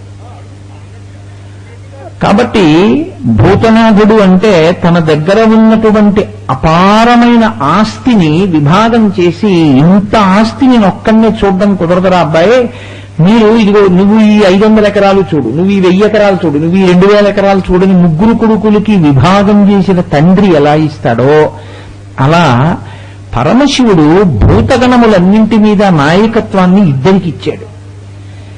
చాలా మంది ఎక్కడ పొరపాటు పడతారంటే భూతనాథ శబ్దం ఒక్క పరమశివుడికి వర్తిస్తుంది, లేకపోతే భూతనాథుడు ఆర్యన్ అంటే అయ్యప్పకి చెందుతుంది అనుకుంటారు. కాదు, భూతనాథుడు అన్న పేరు అయ్యప్ప స్వామి కన్నా ముందే ఎవరికుందో తెలుసా అండి? పరమశివుడి తర్వాత వినాయకుడికి ఉంది. భూతాది సంసేవిత చరణం అని దీక్షితర్ గారు కీర్తన చేయలే? భూతముల అన్నిటి చేత ఆయన సేవింపబడుతుంటాడు. అందుకే భూతసేవిత గణపతి అని ఆయనకు ఒక పేరు. పరమశివుడు భూతగణములకు కూడా అధిపతి. మీరు ఇక్కడ ఒక విషయాన్ని చాలా జాగ్రత్తగా గమనించాలి. నేను కేవలం మంచి వాళ్లే నా మాట వింటారండి అన్నాను అనుకోండి, పరిపాలన అన్నది ఎలా జరుగుతుందండి? పరిపాలన ఎలా చేస్తారు? చెడ్డవాళ్లు కూడా మీకు భయపడాలి. ఎంత చెడ్డవాళ్లు కూడా చాలా జాగ్రత్త, నేను ఒప్పుకోను పని చేయడానికి. నువ్వు కాని వాళ్ళ జోలికెళ్ళావో, ప్రభుత్వం దేనికి ఉందండి? ప్రభుత్వం మీకు గ్రంథాలయాలు కట్టడానికి, మీకు ఆనకట్టలు కట్టడానికి, మీకు విద్యాలయాలు కట్టడానికే కాదు, కారాగారాలు కట్టడానికి, న్యాయస్థానాలు కట్టడానికి కూడా ప్రభుత్వమే ఉంది. ప్రభుత్వం కారాగారాలు ఎందుకంటే కట్టడం, దాని బదులు ఇంకో హాస్పిటల్ కట్టమనంటే, ప్రభుత్వం కారాగారం కట్టింది కాబట్టే నీ ఐశ్వర్యాన్ని ఎత్తుకుపోదామనుకున్నవాడు ఎత్తుకుపోకుండా రక్షింపబడుతున్నావు. కారాగారం అందుకే ఉంది, న్యాయస్థానం అందుకే ఉంది కదా. అవి ఉండడం మిమ్మల్ని రక్షించడానికే. దొంగల నుంచి రక్షించడానికి ప్రభుత్వం కారాగారం కట్టి దొంగలను అందులో పెట్టినట్టే, భూతనాథ శబ్దానికి అర్థం ఏమిటో తెలుసా అండి? అమ్మ బాబోయ్ ఆయన చంపేస్తాడు రామన్నని భయపడి ఆయన దగ్గర వాళ్ళు కూడా ఇలా చేతులు కట్టుకు తలంచుకు నించుంటారు. ఆయన కాని ఊరుకున్నాడు అనుకోండి, వాళ్ళు వచ్చి మన మీద పడిపోతారు. వాళ్ళు వచ్చి మీద ఎందుకు పడిపోవట్లేదో తెలుసా? ఆయనకి భయపడి మీద పడరు. అందుకే మీరు ఎప్పుడైనా చూశారో లేదో, భూతాలు మీ మీద పడకుండా ఉంటాయి అనుకోకండి, రోజు వచ్చి పడతాయి. చీకటి పడితే వాటిది రాజ్యం. భాగవతంలో దాని గురించి బ్రహ్మాండమైన ప్రస్తావన చేస్తారు. సూర్యాస్తమయం కానీ దాటి అయిపోయిందంటే వాటికి స్వేచ్ఛ, అవి విహరిస్తాయి. ఇంకా అవి విహరించినప్పుడు ఏం చేస్తాయంటే ఇళ్లలోకి వస్తాయి, గుళ్ళోకి వస్తాయి. భూతబలి ఇవ్వట్లే, బలిహరణ మంటపం మీద భూతబలి ఇవ్వట్లేదండి, ఇంట్లో కూడా వస్తాయి భూతాలు. అందుకే కదా మీరు ఉత్తిష్టంతు భూత పిశాచాహ అని చెప్తున్నారా లేదా? నేను అబద్ధం చెప్పానంటారేంటి? మీరు మంత్రం చెప్పట్లా తెల్లారితే? మీ ఇంట్లో ఉత్తిష్టంతు భూత పిశాచాహ, ఓ భూతములలారా పిశాచములలారా మీరు లేచిపోండి, మేము పూజ చేసుకుంటాం అంటున్నారా లేదా? మీరు అక్కడ లేకపోతే మీరు లేచిపోండి ఎందుకంటారు? లేనిదాన్ని లేచిపోండి అంటే మీరు పిచ్చేళ్ళని గుర్తు. ఇక్కడ నేను ఉంటే కదూ కోటేశ్వరారు, మీరు ఇక్కడ ఒక్కసారి లేచి ఇలా కూర్చోండి అంటే నేను ఇక్కడ ఉంటేను నన్ను లెమ్మడానికి. ఇక్కడ నేను లేకుండా కోటేశ్వరారు మీరు ఇక్కడి నుంచి ఒక్కసారి లేచి అక్కడ కూర్చోండి అంటే నీకేం పిచ్చే వీరు ఆయన ఉన్నాడు అక్కడ అంటారు. ఉత్తిష్టంతు భూత పిశాచాహ అని మీరు మీ ఇంట్లో పూజకు మొదట్లోనే చెప్పారు అంటే మీ ఇంట్లో భూతాలు పిశాచాలు ఉన్నాయా లేవా? ఉన్నాయి. అదేంటండి ఎప్పుడున్నాయండి? రాత్రి వస్తాయి. వచ్చినవి ఎందుకు లేచాయి? బ్రహ్మకర్మ సమారభే. మేము ఈశ్వరారాధన చేసుకుంటాం, మీరు మమ్మల్ని అల్లరి చేస్తారు. మేము ఈశ్వరుణ్ణి నమ్మాం, ఆయన్ని సేవిస్తాం, అందుకని మీరు ఇక్కడి నుంచి లేచిపోండి. ఇప్పుడు లేవలేదనుకోండి, మీరు వాటిని ఆపగలరా? ఈశ్వరుడు ఏమర్రా, నా సేవ చేసుకుంటానని వాళ్ళు వస్తే ఏం లేవకుండా ఇంకా ఇక్కడ కూర్చున్నావు అంటాడని వాళ్ళు లేస్తున్నారా? మీకు భయపడి లేచిపోయే వాళ్ళు అయితే మీ ఇంట్లోకి రారు. మీకు భయపడి లేచిపోయేవాళ్ళు కారు. బ్రహ్మకర్మ సమారభే అంటే వాళ్ళు లేస్తున్నారు. వాళ్ళు ఎవరి ఆజ్ఞకి భయపడుతున్నారు? పరమేశ్వరుడి ఆజ్ఞకి భయపడుతున్నారు, పరమశివుడి ఆజ్ఞకి. ఇప్పుడు ఆయన భూతనాథుడు అవడం నీకు రక్షణ, నీకు బాధ. ఇది తెలియక కొంతమంది ఏమంటారంటే అబ్బో ఆయన భూతనాథుడు అండి అంటారు. ఆయన భూతనాథుడు కాబట్టి నువ్వు బతికున్నావు అంటే పీకేస్తాయి మీద పడి. కాబట్టి ఆయనకి లొంగి ఉంటాయి భూతగణాలన్నీ కూడా. సృష్టిలో అవి కూడా భాగం అండి. మరి అవన్నీ ఉంటాయి, ఉగ్రప్రాణులు అవన్నీ ఆయన వశంలో ఉంటాయి. ఆయన వశంలో అవి ఉంటాయి. మార్కండేయుడు వంటి మహాభక్తులు ఉంటారు. మార్కండేయుడి వంటి మహాభక్తులు ఉండడం గొప్ప విషయం కాదు, భూతగణములు కూడా భయపడి ఉండడం గొప్ప విషయం. ఆయన చాలా సమర్థుడండి పరిపాలనలో అని ఎప్పుడంటారు మీరు? ఆయన కాలంలో ఒక్క దొంగతనం లేదన్నారనుకోండి, అది సమర్థతకి గీట్రై. ఆయన కాలంలో మహాత్ములు ఉన్నారు, అబ్బో భయంకరమైన దోపిడీదారులు ఉన్నారు అంటే ఆయన సమర్థుడు కాదు. రామరాజ్యం అని ఎప్పుడంటారు? ఆయన కాలంలో తలుపుకి తాళం వేయక్కర్లేదు రామరాజ్యంలో. ఎందుకని ఒక్క దొంగడు లేడు. ఎందుకు దొంగడు లేడు? రాముడు ఉండగా దొంగ ఉండడమే. ఇది రాముడి గొప్పతనం. భూతనాథుడి గొప్పతనం ఏంటి? ఆయన ఉండగా భూతాలు మన జోలికి రావడమే, ఇది ఆయన గొప్పతనం. ఇప్పుడు నాకు చెప్పండి, ఆయన భూతనాథుడు అవడం మీకేమిటి కష్టం? మీకేమైనా కష్టమా? మనకి రక్షణ. ఆయన ఏం చేశాడంటే ఈ భూతగణములను విభాగం చేశాడు. ఇదిగో అబ్బాయి, ఈ భూతగణాల్లో ఇన్ని కోట్ల కోట్ల భూతములకు నువ్వు నాయకత్వం వహించు అని కొన్ని గణములకు అంటే కొన్ని సమూహములు చేసి మొట్టమొదట వినాయకుడికి ఇచ్చాడు కొన్నిటిని. కాబట్టి ఆయనకి భూత గణపతి అని పేరు ఉంటుంది. ఆయన కొన్నిటికి నాయకత్వం వహిస్తాడు. అలాగే ప్రత్యేకించి మనుష్యుల యొక్క శాంతిని పాడు చేసేటటువంటివి ఏవి ఉంటాయో అటువంటి భూతగణములన్నిటినీ తీసుకెళ్లి అయ్యప్ప స్వామికి ఇచ్చారు. అంటే ఆర్యన్కి ఇచ్చారు. అందుకని ఆయన దగ్గర కూడా ఏముంటాయో తెలుసా అండి? భూతగణాలు ఉంటాయి. లేకపోతే భూతనాథుడు అన్న పేరు ఉండదు. అయ్యప్ప స్వామి దేవాలయంలో ఆయన పక్కన ఇలా చేయించుట, అయ్యప్ప స్వామి దేవాలయానికి ప్రతిరోజు వెళ్ళడం కానీ అయ్యప్పని సేవించడం కానీ చేస్తే మీరు నమ్మండి, నేను మళ్లీ మళ్లీ మీకు చెప్తున్నాను, సత్యం సత్యం పునఃసత్యం, మీ వంశం తరించిపోగలిగినంత గొప్ప స్థితిలోకి మిమ్మల్ని ఆయన ఎత్తేస్తాడు. ఎందుకు ఎత్తేస్తాడో తెలుసా అండి? ఒక్కటే కారణం, ఆయన ధర్మశాస్త్ర. ఏది పట్టుకుంటే మీరు వృద్ధిలోకి వస్తారో ఆ ధర్మాన్ని పట్టుకునే వైపుకి మిమ్మల్ని తీసుకెళ్లి కలిపేస్తాడు ఆయన. అందుకే ఆయన ఎక్కడ ఉంటారో, ఎవరు ఆయన దేవాలయానికి వెడతారో వాళ్ళు ధార్మికులై బ్రతకడం వాళ్ళకి అలవాటవుతుంది, పరమ ధర్మంతో జీవిస్తారు. అందుకే తప్పకుండా ఆర్యన్ని పూజ చేస్తూనే ఉండాలి. ఆయన పూజ ఎన్నడూ విడిచిపెట్టకూడదు. అందుకే ఆయన యొక్క పూజా విధానం అంతా కూడా ఎలా ఉంటుందంటే శివకేశవ అభేదంగా ఉంటుంది. జ్ఞానమును మీకు పుష్కలంగా ఇవ్వగలిగినటువంటి స్థితిలో ఉంటుంది. అందుకే అయ్యప్ప స్వామి ప్రతిష్ఠ గృహస్థు చెయ్యవచ్చా? ఇది ఒక పెద్ద ప్రశ్న. ఎందుకంటే ఒకానొకప్పుడు నన్ను అయ్యప్ప స్వామి ప్రతిష్ఠ చేయండి అన్నారు. అంటే అయ్యప్ప స్వామి ప్రతిష్ఠ ఎవరు పడితే వాళ్ళు చెయ్యొచ్చా? ఎందుకంటే కొన్ని స్వరూపాల్ని గృహస్థు ప్రతిష్ఠ చేయడం మంచిది కాదు. కొన్ని స్వరూపాల్ని ఇతరాశ్రమాల్లో ఉండేటటువంటి వాళ్ళు, అంటే కొన్ని బ్రహ్మచారి, కొన్ని సన్యాసి, అటువంటి వాళ్లే ప్రతిష్ఠ చేస్తారు, అటువంటి వాళ్లే ఉపాసన చేస్తారు. అన్నిటినీ అందరూ పట్టుకుని చేసేస్తాను అంటే సాధ్యమయ్యేవిగా ఉండవు కొన్ని. అది మీరు దృష్టిలో పెట్టుకుని ఉండవలసి ఉంటుంది ఎప్పుడూ కూడా. అయ్యప్ప స్వామిని గృహస్థు ప్రతిష్ఠ చెయ్యవచ్చు, అయ్యప్ప స్వామిని గృహస్థు సేవించవచ్చు, అయ్యప్ప స్వామిని శౌచం ఉన్నప్పుడు ఆడవాళ్లు చక్కగా దర్శనం చేసుకోవచ్చు, సేవించవచ్చు. అయ్యప్ప స్వామికి ఉన్నటువంటి గొప్పతనం ఏమిటంటే వైదిక మర్యాదలో, అంటే బాహ్యం ఎప్పుడు కూడా మీరు గుర్తుపెట్టుకోండి, పౌరాణికమైన భాష వేరుగా ఉంటుంది, వైదిక భాష వేరుగా ఉంటుంది. వేదం ఒకలా మాట్లాడుతుంది, పురాణం ఒకలా మాట్లాడుతుంది. పురాణంలో ఇంద్రశబ్దం చెప్పాను అనుకోండి, పురాణంలో ఇంద్రశబ్దం చెప్తే దేవతలకు అధిపతిని, వేదంలో ఇంద్రశబ్దం చెప్పాను అనుకోండి ఆయన దేవతా సార్వభౌముడు అని, అంటే ఆయన పరబ్రహ్మము అని. అందుకే మీరు రుద్రానువాకం చెప్పినప్పుడు రుద్రాధ్యాయంతో అభిషేకం చేస్తే పరమశివుడికి ఇంద్రశబ్దంతో చమకంలో ఏకంగా ఒక సూక్తం, ఒక ప్రత్యేకమైనటువంటి మంత్రభాగం నడుస్తుంది.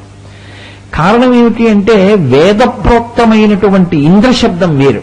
అలాగే వైదికమైనటువంటి విధానంలో పైకి బాహ్యంగా పక్కన భార్యలుగా కనపడకపోయినా అయ్యప్ప స్వామి వారికి 2 భార్యలు ఉన్నారు. ఒకరు పూర్ణ, ఒకరు పుష్కల. భార్య అన్న శబ్దాన్ని మీరు ఎప్పుడూ ఒకటి గుర్తుపెట్టుకోవాలి.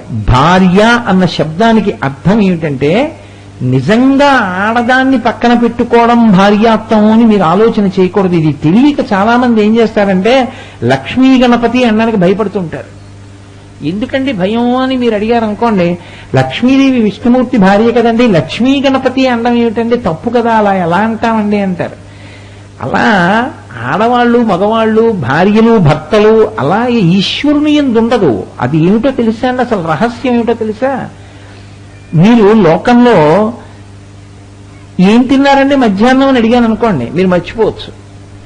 కానీ పెళ్లి అయిపోయింది అనుకోండి ఇవాళ పొద్దున్న, రేపు పొద్దున్న ఎవరైనా వచ్చి తెలియక ఏమయ్యా నీకేదో సంబంధం తీసుకొచ్చాం పెళ్లి చూపులకు వస్తావా అంటే పెళ్లి చూపులకు వెళ్ళిపోతారా? వెళ్ళిపోయిన తర్వాత పెళ్లికి అక్కడ కూడా ఒప్పేసుకుని వచ్చేసిన తర్వాత ఎవరైనా కనపడి అదేంటో నీకు పెళ్లి అయింది కదా అంటే అయ్యో మర్చిపోయానండి, మర్చిపోయి వచ్చాను, నాకు పెళ్లి అయిపోయిందండో, ఆ గబుక్కుని ఏమిటో ఇంకా నేను బ్రహ్మచారిని అనుకున్నానంటారేంటి? ఒక్కసారి పెళ్ళైతే ఇక నేను గృహస్థు అని ఎలా జ్ఞాపకం ఉంటుందో, పక్కనే భార్య కూర్చోక్కర్లేదు, కూర్చోకపోయినా నాకు పెళ్ళైపోయిందన్న విషయం ఎప్పుడూ జ్ఞాపకంలో ఉంటుంది. పెళ్ళైపోయిన వాడు ఎంత మంగళప్రదంగా ఉండాలో అలా వెంటనే 3 పోగుల యజ్ఞోపవీతాన్ని 5 పోగుల యజ్ఞోపవీతంగా మార్చేసుకుంటున్నారా లేదా? ఉత్తరీయాన్ని ఎడంభుజం మీద వేసుకుంటున్నారా లేదా? ఇది పెళ్ళైపోయినవాడు అని మీరు జ్ఞాపకం పెట్టుకోలేదండి, నాకు జ్ఞాపకం లేదండి పెళ్ళయిందని, నాకు భార్య ఉందని అంటారేమిటి? అలా అనడం ఎలా కుదరదో, మిమ్మల్ని ఆశ్రయించి ఉన్నటువంటి విభూతి, మీ శక్తి మీతో కలిసి ఉండడానికి భార్యారూపంగా సంకేతిస్తారు. అది శక్తి. అందుకే ఏ శక్తి స్వరూపాన్ని ఆరాధన చేయండి, శ్రీ సూక్తమే చెప్తారు. హిరణ్యవర్ణాం హరిణీం సువర్ణజితస్రజాం అని పూజ చేస్తే ఒక్క లక్ష్మీదేవి కనుకోకండి, బాలాత్రిపుర సుందరిని పూజ చేసినా శ్రీ సూక్తమే.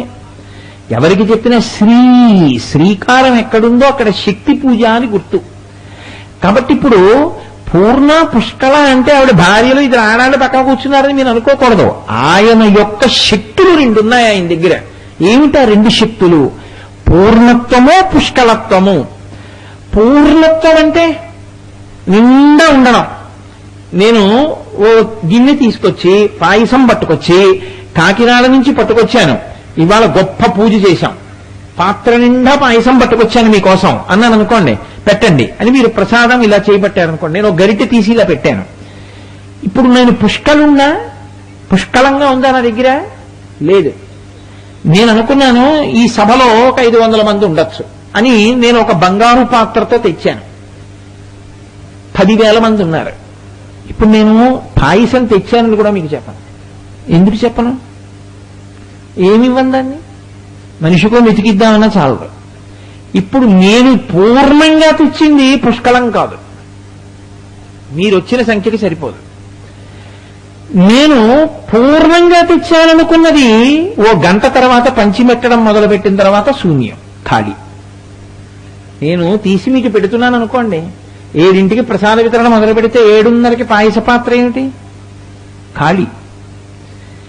ఇది మీ దగ్గర ఉన్నదైతే ఆయన దగ్గర ఉన్నది ఏమిటో తెలుసా? పూర్ణం పుష్కలం. పూర్ణం అంటే ఎప్పుడూ నిండుగానే ఉంటుంది. ఎంత ఇస్తే, ఎంతమంది వస్తే అంతమందికి పుష్కలం. ఇలా ఇవ్వగలిగిన 2 లక్షణాలు ఉన్నవాడు తన కొరకు దాచుకోవడానికి కాదు, మీకు పెడితేనే పూర్ణ పుష్కల 2. దాచుకోవడానికి వచ్చిన వాడికి పూర్ణ పుష్కల ఈ 2 శబ్దాలు అన్వయం కావు. మీరు గమనించండి. నాకు లేనిది ఏమిటండి అన్నాడు అనుకోండి, మీకు కారు లేదు కదండి కోటేశ్వరారు అన్నారు అనుకోండి, నాకు కారు లేకపోతే ఏంటంటే, కారు ఉంటే ఒకటే కారు ఎక్కుతుంది, నేను ఎక్కినన్ని కార్లు ఎవరు ఎక్కారు అన్నాను అనుకోండి. ఇప్పుడు నేను పూర్ణుణ్ణి అంటే నాకు ఆ తృప్తి చేత పూర్ణుణ్ణి. ఏమిటో ఇంతమంది ఇన్ని కార్లు ఎక్కించుకున్నారు కానీ నాకు ఒక్కడూ ఓ కారు ఇవ్వలేదన్నాను అనుకోండి, నేను పూర్ణున్నా? ఏడుపు కొట్టు మొహం వాడిని. నాకు అన్న ఆలోచన రాగానే నాకు పూర్ణత్వం లేదు. నాకు దిగులు లేకుండా అన్నీ నావి అన్న భావన నాలో నిండి ఉన్ననాడు నేను పూర్ణుణ్ణి. ఈ పూర్ణత్వం జ్ఞానం దగ్గర నుంచి నీకు పెట్టగలిగిన ఐశ్వర్యం వరకు. పూర్ణత్వం అంటే నేనెవరో నాకు తెలిసి ఉంటే పూర్ణుణ్ణి. పూర్ణమదః పూర్ణమిదం పూర్ణాత్ పూర్ణముదచ్యతే పూర్ణస్య పూర్ణమాదాయ పూర్ణమేవావశిష్యతే. అందుకే ఇది ఇలా పడతారు, ఇది పూర్ణం. ఈ పూర్ణం అంటే నిండుగా ఉండగలిగినటువంటి లక్షణం. ఎన్ని కోట్ల మంది వచ్చినా పెట్టగలగడం పుష్కలత్వం. ఈ పూర్ణత్వం పుష్కలత్వం ఆయన భార్యలు. ఆయన భార్యలంటే ఆయన శక్తులు.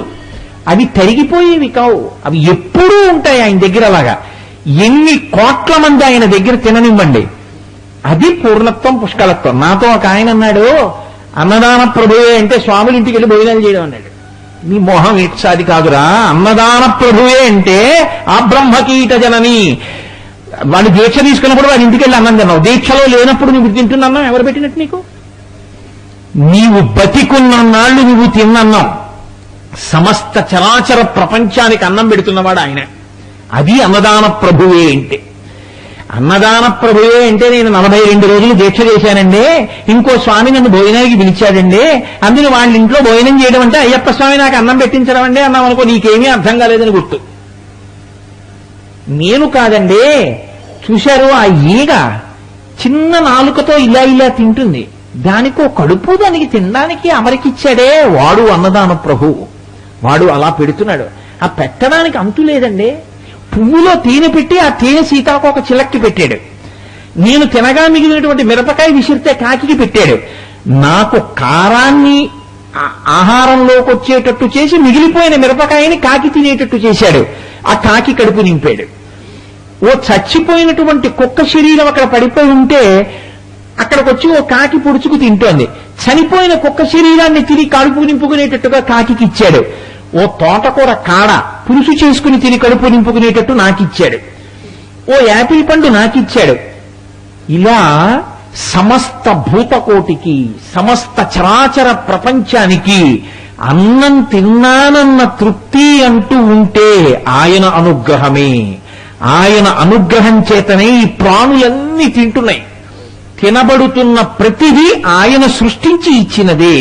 ఆయన కన్న తల్లి దయ ఇది అని నువ్వు అనుకున్న నాడు, ఆ భావన కలిగిన నాడు నువ్వు తింటే అన్నదాన ప్రభువు కాడు. ఏది తింటున్నా ఆయన పెట్టిందే అన్న భావన నీకు రావడం, ఆయన అన్నదాన ప్రభు అని నువ్వు అంగీకరించడం. అది నీకు కలగలేదనుకో, నీలో ఏదో దోషం ఉందని గుర్తు. ఇంకా నీకు అసలు సరిగ్గా అది అర్థం కాలేదు. అసలు అయ్యప్ప స్వామి అర్థం కాలేదు. అందుకే అయ్యప్ప స్వామి యొక్క ఆరాధన ఒక్కటే గురుముఖత ఉంటుంది. ఎందుకో తెలుసా అండి? పట్టుకోవడం కష్టం. అసలు ఎక్కడ వచ్చేస్తుందంటే, నేను మీకు ఇందాక చెప్పాగా రామరాయల వారికి సంబంధించినటువంటి విశేషం. లక్ష్మీదేవి ఏమవుతుంది అని అడిగాను అనుకోండి, ఏం చెప్తారు మీరు? శివకేశవులకి పిల్లాడు ఎలా పుడతాడండి మగవాళ్ళకే అని అడిగాను అనుకోండి, ఏం చేస్తారు మీరు? ఏం చెప్తారు? ఆగిపోతుంది, మీరేం చెప్పలేరు. ఇంకా ఉపాసన ఏంటి? అసలు ఆ స్వరూపం మీకేం అర్థం కానప్పుడు మీరేమైనా ఉపాసన చేస్తారు? మీ మనసు అక్కడ ఎలా నిలబడుతుంది? ఇది ఎలా ఉంటుందండి? మగవాళ్ళిద్దరికి పిల్లాడు ఎలా పుట్టాడండి అని మీకు అనుమానం వచ్చింది అనుకోండి, ఇంకా భక్తి ఏమిటండి? ఎలా నిలబడతారు మీరు? అక్కడ నిలబడలేరు. అలా నిలబడాలంటే దాన్ని సమర్థతతో చెప్పగలిగినటువంటి గురువు గారితో ప్రారంభం ఆ వైభవం. అందుకే దీక్ష. దీక్ష అంటే ఆ కాలమునందు మీరు తెలుసుకోవడం తెలుసుకోవడం తెలుసుకోవడం తెలుసుకోవడం. దాహం వేసింది, ఎంత దాహం వేసింది అని నేను అడిగాను అనుకోండి, మీకెంత దాహం వేస్తోంది అని అడిగాను అనుకోండి, మీ మోహం ఎంత దాహం వేస్తుందండి? దాహానికి కొలత ఉంటుందా? నీళ్ళు అంటారు. ఇప్పుడు మీ దాహం తీరిపోయింది అనుకోండి, నేను నీకోసమే తెచ్చాను బిందె నీళ్లు తాగన్నాను అనుకోండి, నీకే బుర్ర ఉందా లేదా? నాకెందుకంటారు. అవునా కదా? మీ దాహం తీరే వరకు గుటకలు వేస్తూ ఉంటారు. మీ దాహం తీరిపోయింది, ఇక ఒక్క గుటకేరు మీరు, అమ్మయ్యా చాలని గ్లాసులో నీళ్లు మిగిలినా అక్కడ పెట్టేస్తారు. అవునా కదా?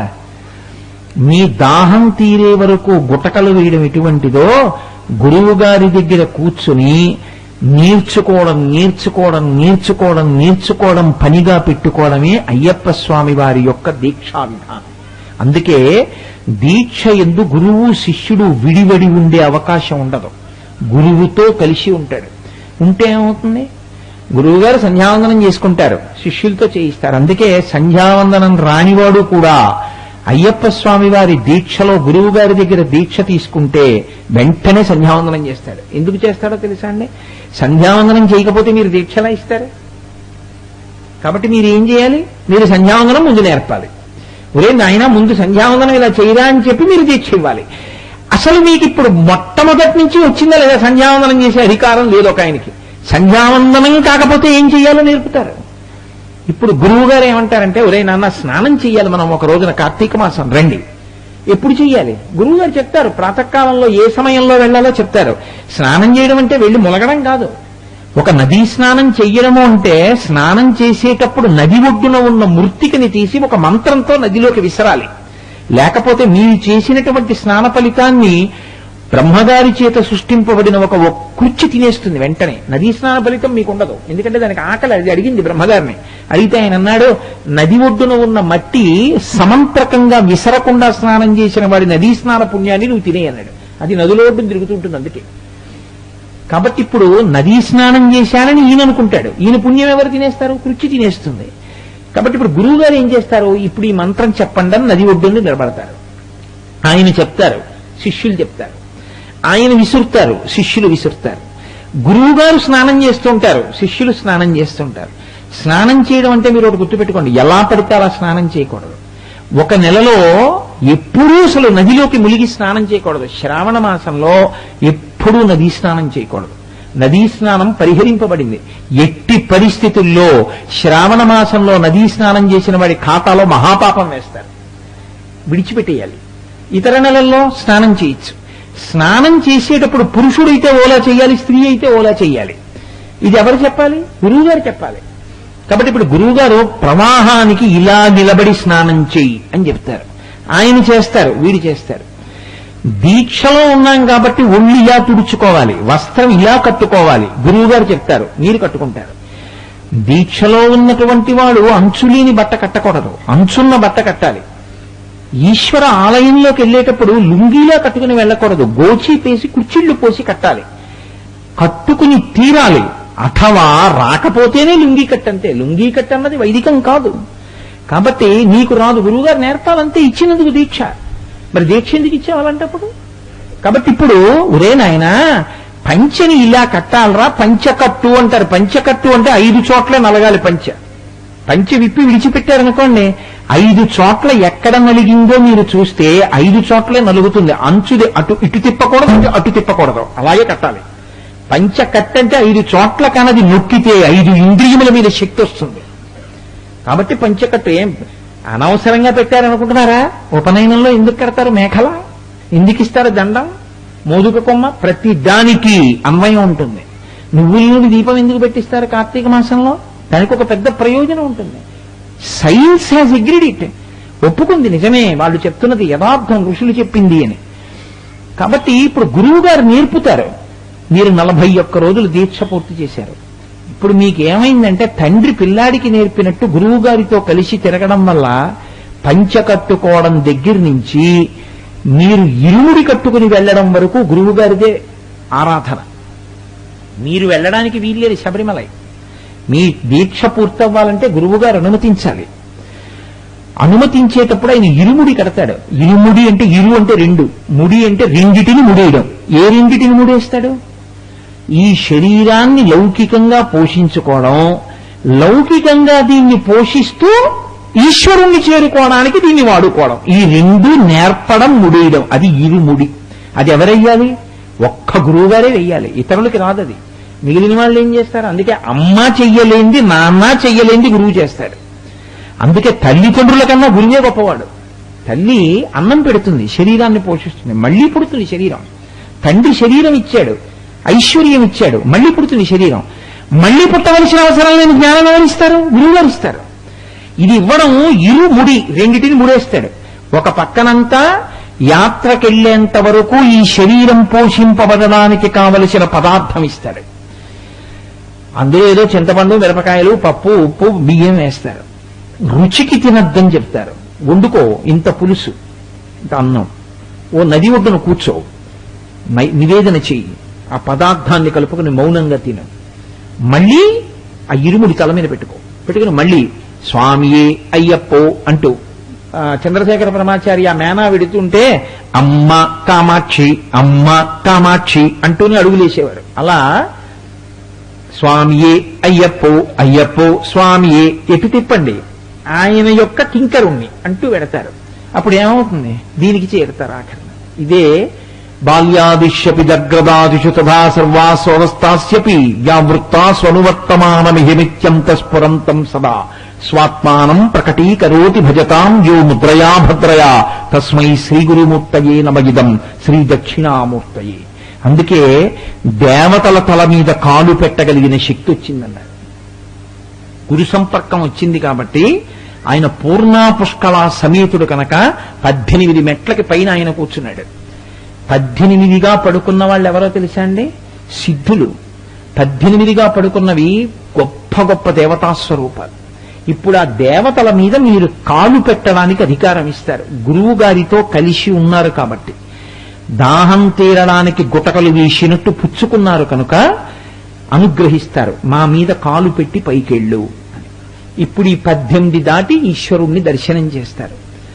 అది ఆద్యంతము గురువైభవంతో కూడుకుని ఉంటుంది. అందుకే దీక్షితుణ్ణి చేయడము అంటే తండ్రి వెంట పిల్లలు వెళ్ళినట్టు. తండ్రి వెంట పిల్లలు చూడండి, చిన్నతనంలో నాన్నగారు ఎక్కడుతున్నారో అటు పరిగెత్తుకు వెళ్ళిపోతుంటారు. అంతే, ఇటు చూస్తూ ఉంటారు, అటు చూస్తూ ఉంటారు, కానీ నాన్నగారు వేలు విడిచిపెట్టరు. ఒకవేళ వేలు విడిచిపెట్టినా తండ్రి వాడు చేయబట్టుకుంటాడు. మీరు గమనించండి జాగ్రత్తగాను. ఎక్కువ జనం లేకపోతే చిటికిన వేలు ఇచ్చి తండ్రి పట్టుకోమంటాడు. ఎక్కువ జనం ఉన్నారనుకోండి, నువ్వు నా వేలు పట్టుకోవడం కాదు, నేను నీ చెయ్యి ఎట్టుకుంటానంటాడు. ఎందుకని వాడు వేలు వదిలేస్తే? అందుకని తను పట్టుకుంటాడు చెయ్యి. ఎప్పుడు తనని పట్టుకోవాలో, ఎప్పుడు తాను పట్టుకోవాలో తెలుసున్నవాడు గురువు. ఇది గురువు యొక్క ప్రజ్ఞ.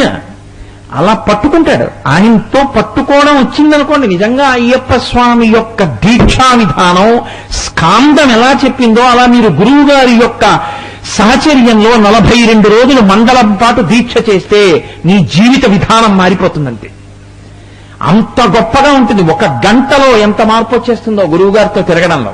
గురువు గారితో కలిసి చక్కగా భోజనం ఎలా చెయ్యాలి, పలహారం ఎలా చెయ్యాలి, పరిశేచనం ఎలా చెయ్యాలి, ఈశ్వరార్పణ ఎలా చెయ్యాలి, ఎలా భూషయనం చెయ్యాలి, ఏం చదివి పడుకోవాలి, ఏం చదివి లేవాలి, ప్రతి క్షణం బోధ జరుగుతూనే ఉంటుంది గురువుగారితో. అంతేకాని గురువుగారు ఓ చోట తాను ఓ చోట ఉండదు అయ్యప్ప స్వామి పూజా విధానంలో. మీకు మంత్రోపదేశం అయితే ఒకసారి ఉపదేశం చేసి విడిచిపెడితే మీరు మంత్రానికి అక్షరాక్షలు చేసుకోవాలి, లేకపోతే మీరు రుణపడిపోతారు. అయ్యప్ప స్వామి విధానంలో అలా కాదు. గురువు మీకు దీక్షను ఇచ్చాడంటే పట్టుకుంటాడు. గురువు గారు కూడా మిమ్మల్ని పట్టుకుని మీ వెంట తిప్పుకుంటాడు, తిప్పుకుని మిమ్మల్ని ఉద్ధరిస్తాడు. మీకు దర్శనం అయ్యేంత వరకు, ఇరుముడి కట్టి పంపేంత వరకు ఆయనే బాధ్యత.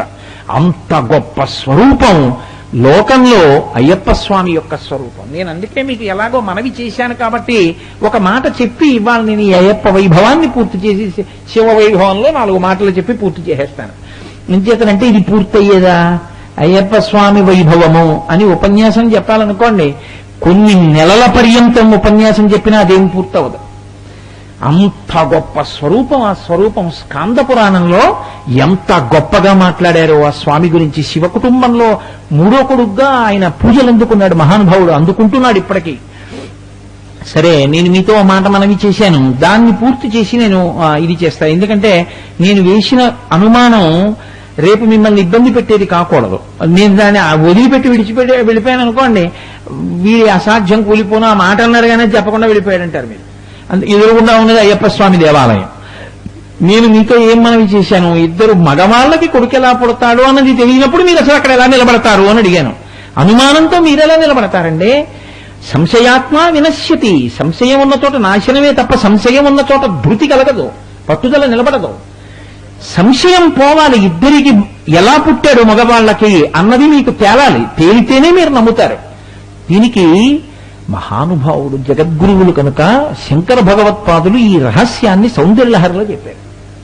అందులో ఆయన అన్నారు, హరిస్వామారాధ్య ప్రణత జన సౌభాగ్య జననీ పురాణారీ భూత్వా పురరతిమపి క్షోభమనయత్ స్మరోపిత్వా నత్వా రతినయనలేహ్యేన వపుషా మునీనామప్యంతః ప్రభవతి మోహాయ మహతాం అన్నారు. అమ్మా, ఎంత గొప్ప శక్తి ఉన్నదానివమ్మా. ఈ శ్లోకాన్ని మీరు కాని పట్టుకోగలిగితే అసలు అయ్యప్ప వైభవం ఏమిటో మీకు అర్థమవుతుంది. అందుకని ఆయన ఆర్యన్ అయ్యాడు. హరిస్త్వాం ఆరాధ్య, హరి అంటే విష్ణువు, త్వాం నిన్ను, ఆరాధ్య సేవించి. విష్ణువు అమ్మవారిని సేవించారు. ఎక్కడ సేవించారు? ఈ రహస్యం మళ్ళీ శ్రీ సూక్తంలోకి వెడుతుంది. తాం పద్మినీం శరణమహం ప్రపద్యే అలక్ష్మీర్మేనస్యతాం త్వాం వృణే అని. ఈం బీజాక్షరం. అమ్మవారిని ఉపాసించవలసిన అవసరం విష్ణువుకి ఎందుకు వచ్చింది? విష్ణువే అమ్మవారని చెప్పాగా. పుంస్వరూపంతో ఉండి చెయ్యలేని పని స్త్రీ స్వరూపంతో సాధించగలిగింది ఒకటి లోకంలో ఏర్పడింది. ఏమిటా పని? దేవతలకి దానవులకి అమృతం పంచిపెట్టాలి. రాక్షసులకు అమృతం ఇస్తే లోకాన్ని బాధపెడతారు. నేను మీతో మనవి చేశా, విష్ణువు యొక్క లక్షణం రక్షణే అని. కాబట్టి ఇప్పుడు రక్షణ అంటే ఎవరికి అమృతం దక్కకూడదో వాళ్ళకి దక్కకుండా చెయ్యాలి. రాక్షసులకి దక్కకూడదు, దేవతలకి దక్కాలి. అందులో ఆయన స్వార్థం లేదు. దేవతలు బలపడితే మీరు బలపడతారు. దేవతలు మంచివాళ్ళు, మంచివాళ్ళు ఎక్కువ మంది అయితే మీరు సంతోషిస్తారు. చెడ్డవాళ్ళు ఎక్కువైపోతే లోకం పాడైపోతుంది. మీకు బాధాకరం కదా అది. అందుకని రాక్షసులకు ఇవ్వకూడదు, దేవతలకు ఇవ్వాలి. దేవతలకు ఇవ్వాలి అంటే, రాక్షసులకి ఇవ్వకుండా ఉండాలి అంటే దేవతలకి పోస్తున్నాడు, మనకి పొయ్యట్లేదన్న విషయాన్ని వాళ్ళు గ్రహించకుండా చెయ్యగలిగినంత ప్రజ్ఞతో కూడిన ఒక రూపం కావాలి. రాక్షసుల లక్షణం ఏమిటి? దుష్ట లక్షణం. ఏమిటా లక్షణం? అందమైన ఆడది కనబడితే మనకు అమృతం పోయట్లేదురా అని చూడరు వాళ్ళు. పోసేస్తే తాగి లేచిపోవాలేమో, తర్వాత పోసేంత వరకు కూర్చొని ఆవిడని అలా చూస్తుందాం అంటారు. అది వాళ్ళ దుష్ట లక్షణం. అది మోహిని అవతారంలో ఉన్న గొప్పతనం. అది కాబట్టి ఇప్పుడు ఆయన ఎంత సౌందర్యంతో రావాలంటే, లోకంలో సౌందర్యం అందం అంటే ఒక్కరికే ఉంది అందం. అంత గొప్ప అందం నా తల్లి పార్వతీదేవిది ఒక్కతిదే. ఇప్పుడు అంత అందం తాను పొందితే ఆడదానిగా రాక్షసుల్ని ఏమార్చగలడు, దేవతలకి పొయ్యగలడు. కాబట్టి హరిస్త్వాం ఆరాధ్య ప్రణత జన సౌభాగ్య జననీ. ఈ శంకరులు కూడా రహస్యంగా బీజాక్షరాన్ని నిక్షేపించారు. అమ్మా, ఎవరు నీ దగ్గర వంగి నమస్కరించి ప్రార్థన చేశారో వాళ్ళకి సౌభాగ్యము కోరిక తీర్చే తల్లి. హరి విష్ణువు నిన్ను ప్రార్థించాడు ఏమని? నీ అందం ఇమ్మని. కాబట్టి అమ్మవారు ఏం చేసింది? తన అందం ఏదో అదే విష్ణువుకి ఇచ్చింది. ఇప్పుడు విష్ణువేమయ్యారు? మోహిని అయ్యారు. పురుషుడు స్త్రీగా మారిపోయాడు. గొప్ప అందగత్తె. ఎవరిది అందం? పార్వతీదేవిది. మీరు బాగా గుర్తుపెట్టుకోవాలి ఈ విషయాన్ని. ఇప్పుడు పార్వతీదేవి యొక్క అందచందాలు విష్ణువుకి వచ్చాయి. ఇప్పుడు ఆ అందచందాలతో ఆయన దేవతలకి పోస్తున్నాడు. మా అమ్మ జగన్మాత పార్వతీదేవి రూపంలో విష్ణువు మాకు పోస్తున్నారని వాళ్ళు పరమభక్తితో తాగుతున్నారు. రే అమ్మ మనకి పోయట్లేదురా అని వాళ్ళు అంటలేదు. ఇంకా కాసేపు పోయకుండా ఉంటే బాగుండు, ఆవిడ అలా చూస్తూ ఉందామని వాళ్ళు అనుకుంటున్నారు. అందుకని వాళ్ళ వంక నవ్వాడు, వీళ్ళకి అమృతం పోశాడు. ఇది అక్కడ వరకు వినండి చాలు. క్షీరసాగర మథనం చెప్పడం, ఇప్పుడు అమృతోత్పాదనం, అమృతం పంచడం, భాగవతం నా సబ్జెక్ట్ కాదుగా, అయ్యప్ప స్వామే నా సబ్జెక్ట్. అందుకని అక్కడ వరకే మాట్లాడతాను. కాబట్టి ఇప్పుడు అమృతం దేవతలకు ఇస్తున్నాడు, రాక్షసుల్ని మోహ పెడుతున్నాడు. అయిపోయింది. రాక్షసులకు అమృతం దక్కలేదు, దేవతలకు అమృతం దక్కింది. వాళ్ళు ఉరే మోహిని అదృశ్యం అయిపోయింది. ఉరే మనకు అమృతం దక్కలేదురా, విష్ణువే మాయ చేశాడు రా అనుకునే లోపల అమృతం అయిపోయింది. ఇప్పుడు వాళ్ళకి దక్కవలసింది దక్కలేదు. కానీ వార్త ఎవరికి చేరింది? లోకంలో ఏదైనా గొప్ప విజయం సాధించారనుకోండి, అందరూ చెప్పుకుంటారు కదా, ఉరే అంతమంది రాక్షసుల్ని ఏమార్చేసేటరా మహానుభావుడు. ఎలా ఏమార్చాడురా? మరి ఎదురుగుండానే కూర్చున్నారుగా, ఇటు దేవతలు కూర్చున్నారు, ఇటు రాక్షసులు కూర్చున్నారు. ఇటు పక్కే పోస్తుంటే వాళ్ళు అన్నింటికీ గొడవ పెట్టుకునేవాళ్ళు. వాళ్ళేం ఊరుకోరు. వాళ్ళు దేవతలు వెళ్ళి తలపట్టుకుంటే శేషుడికి, అంటే మీరు తలపట్టుకునే వాళ్ళు, మేము తోకట్టుకునే వాళ్ళమా, మేమే తలట్టుకుంటాం, మీరు తోకట్టుకోండి అన్నారు. సరే అలాగే పట్టుకోండి అన్నారు. వాళ్ళు అన్నింటికీ గొడవకు వస్తారు. రాక్షసుల బుద్ధి అంటేనే అంత. మరి అటువంటి వాళ్ళు అదేంటి అటే వడ్డిస్తున్నావు, ఇటు వెయ్యివే అనరా? ఎందుకు వేయలేదో తెలుసా? రే పార్వతీదేవి స్వరూపాన్ని పొందారట్రా విష్ణుమూర్తి, ఆవిడ అందం వచ్చేసిందిట్రా, మోహిని అయిపోయాట్రా అన్నారు. ఇది ఎవరి చెవి దాకా వెళ్ళింది? పరమశివుడి చెవి దగ్గరికి వెళ్ళింది. ఇప్పుడు ఆయనకు కోరిక పుట్టింది, ఇంత అందగత్తెమా ఆవిడేగా. ఇప్పుడు విష్ణువు ఆయనకి ఏమవుతారు? నారాయణ నారాయణి. నారాయణుడి చెల్లెలు నారాయణి పార్వతీదేవి. నారాయణుడి చెల్లెలు పార్వతి పరమశివుడికి భర్త అయితే విష్ణువు పరమశివుడికి ఏమవుతారు?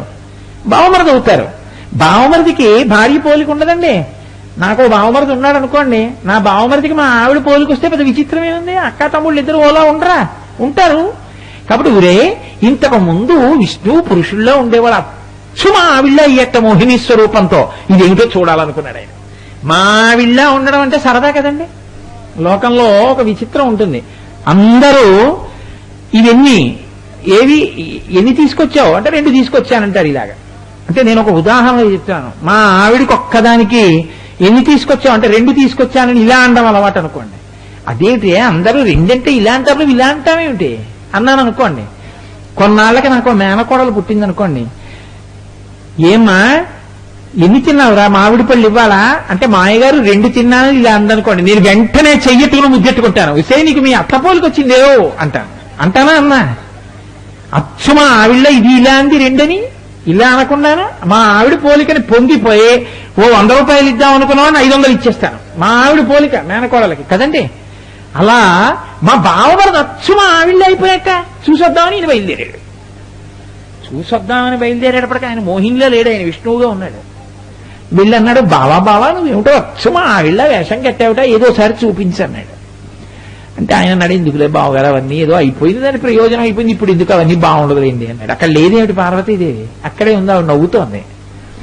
ఇక్కడే చేశారు శంకరాచార్యులు వారు, పెద్ద గమ్మత్తైన మాటోటి వేసేశారండి. ఇప్పుడు విష్ణువుకి ఇంత అందం ఇచ్చింది పార్వతీదేవి. ఇంత అందం తమ్ముడికి ఇస్తే లేదా అమ్మగారికి ఇస్తే బజారున పడిపోయిన వాడు ఎవరు? వాళ్ళ ఆయన. ఎందుకని? పురాణారీ భూత్వా పురరపిమపి క్షోభమనయత్. అమ్మా మీ ఆయన మనసు ఏమైందో తెలుసా? కదిలిపోయింది. తన భార్య కనపడితే మనసు పొంగిపోవడం ఉత్తమ పురుషుడి లక్షణం. పరమశివుడు బజారున పడిపోయినవాడు ఏం కాడు, వాళ్ళ ఆవిళ్ళ కనపడ్డాడు కాబట్టి సంతోషించాడు ఆయన. తప్పే ఉందండి? పరనారీ వెంట తిరిగితే తప్పు, కానీ తన భార్య వెంట తిరగడం ధర్మం. కాబట్టి ఇంత పరమశివుడు విష్ణువుని మరిచిపోయాడు. మరిచిపోయి మనసు కదిలిపోయి విష్ణువు వెంట పరిగెత్తాడు. అమ్మ మీ ఆయన బజార్లో పడిపోయాడా నువ్వు ఇచ్చిన అందం వల్ల? శంకరాచార్యుల వారు దెప్పి పొడిచారు అమ్మవారిని. ఇది నీ దాంపత్యం, ఇది నీ గొప్పతనం. నిన్ను చేపట్టినందుకు ఆయన బతుకు బజార్లో పడేసామన్నారు. నిజంగా పడేసిందా? కాదు. మీరు రహస్యాన్ని పట్టుకోవాలి జాగ్రత్తగా. ఇందులో నిజంగా అమ్మవారు అలా చేసిందని మీరు అనుకోకండి. పురాణారీ భూత్వా పురరపిమపి క్షోభమనయత్ స్మరోపిత్వా నత్వా రతినయన లేహ్యేన వపుషా. శరీరం లేనటువంటి మన్మధుడికి రతీదేవికి మాత్రమే కనపడేటటువంటి శరీరాన్నిచ్చి లోకంలో మునీనామప్యంతః ప్రభవతి మోహాయ మహతాం.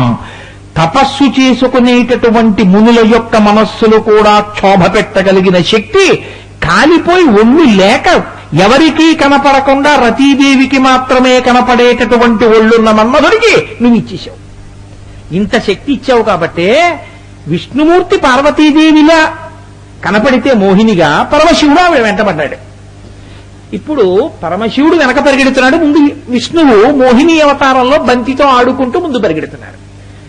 భార్యాభావనతో వెనక పరిగెత్తడంలో, తన భార్య అందచందాలే చూస్తున్నానన్న సంతోషంలో పరిగెత్తడంలో పరమశివుడి యొక్క రేతస్సు స్ఖలనమైంది. ఇప్పుడు విష్ణువుని ఆడదానిగా తన భార్యగా చూసి పరమశివుడు పరిగెత్తడం వల్ల వాళ్ళిద్దరికీ కలిపి ఓ కొడుకు పుట్టాడు.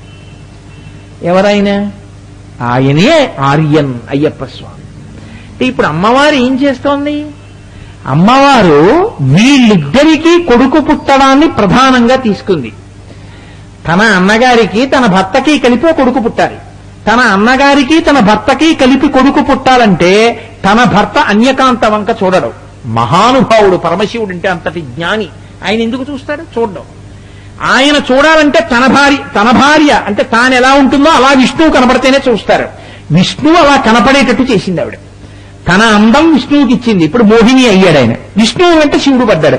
ఎందుకలా పడేటట్టు చెయ్యాలి అంటే, మహిషి అని ఒక రాక్షసి పూర్వం, ఆవిడ లోకాలన్నిటినీ బాధపెట్టేది. ఆవిడ బ్రహ్మగారిని వరం అడిగింది, శివకేశవులకి కొడుకు పుడితే వాళ్ళ చేతిలో చచ్చిపోతానని. ఆవిడ దృష్టి ఏమిటంటే మగవాళ్ళు కదా, ఇద్దరికీ కొడుకు పుట్టడానికి.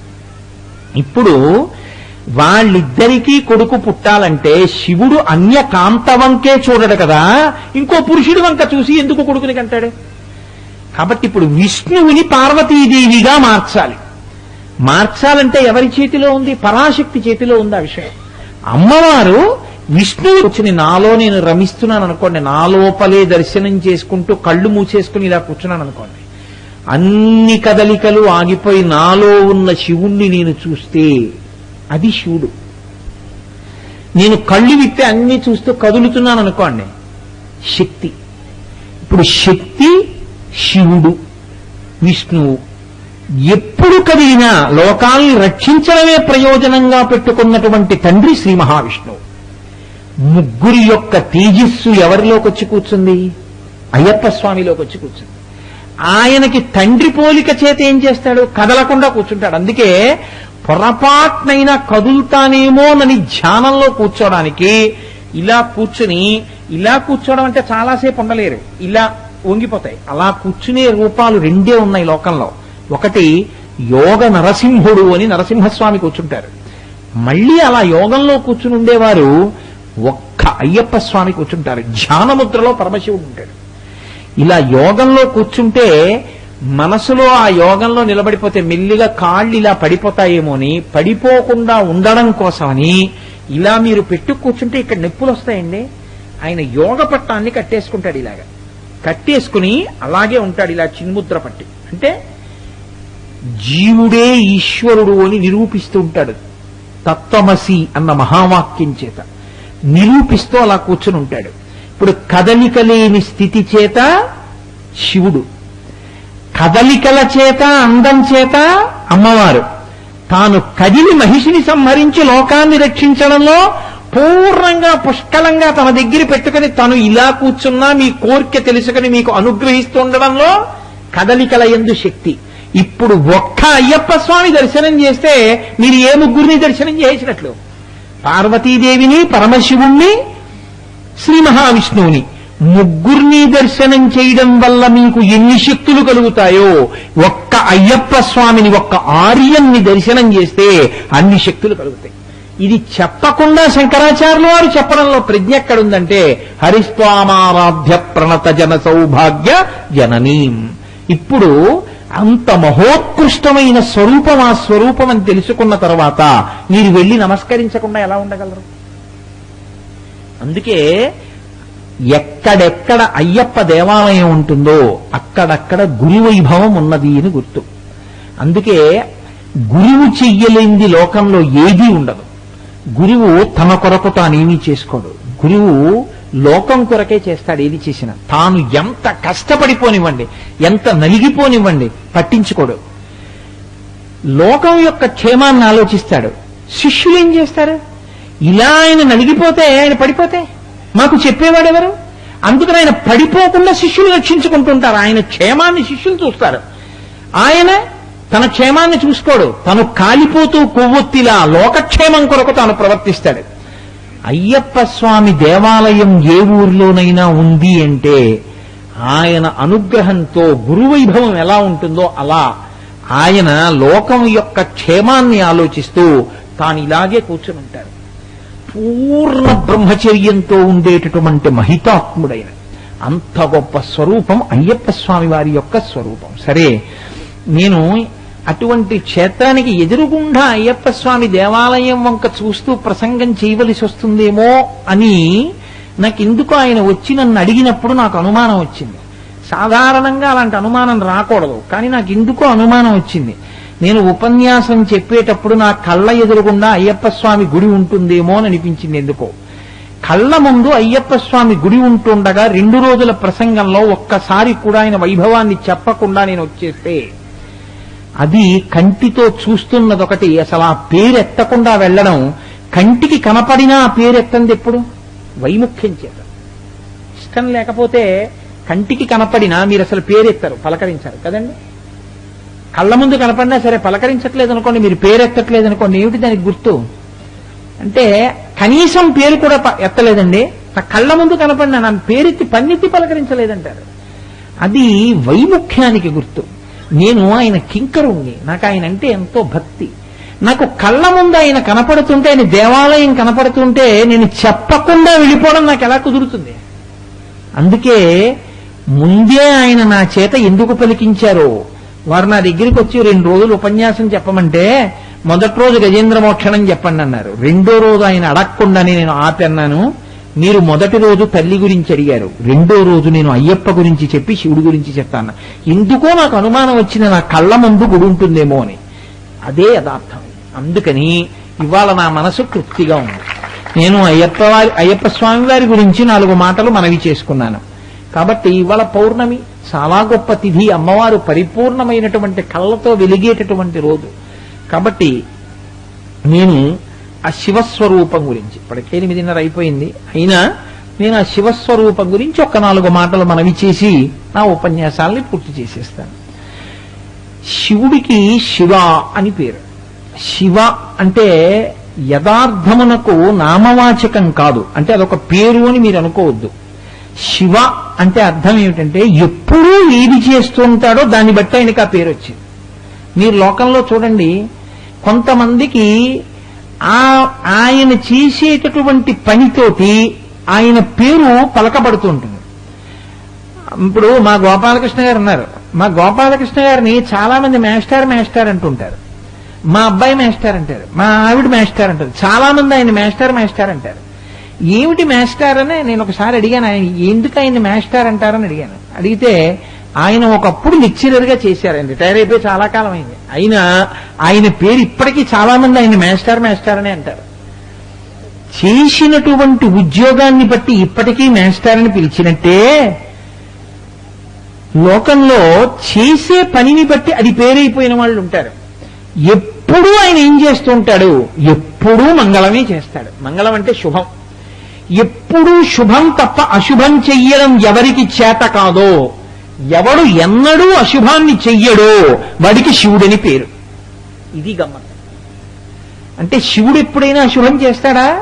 అసలు ఆ మాట ఆయన దగ్గర లేదు. ఎందుకు లేదో తెలుసా అండి? కాళిదాసు దీన్ని పట్టుకున్నాడు. పట్టుకుని ఆయన చెప్పాడు, ఎందుకు చెయ్యడో తెలుసా అశుభాన్ని? తండ్రి కనుక. వాగర్ధావివ సంపృక్తవు వాగర్ధ ప్రతిపత్తయే జగత పితరవు వందే పార్వతీ పరమేశ్వరవు. తండ్రి కొడుకుని కొడతాడు.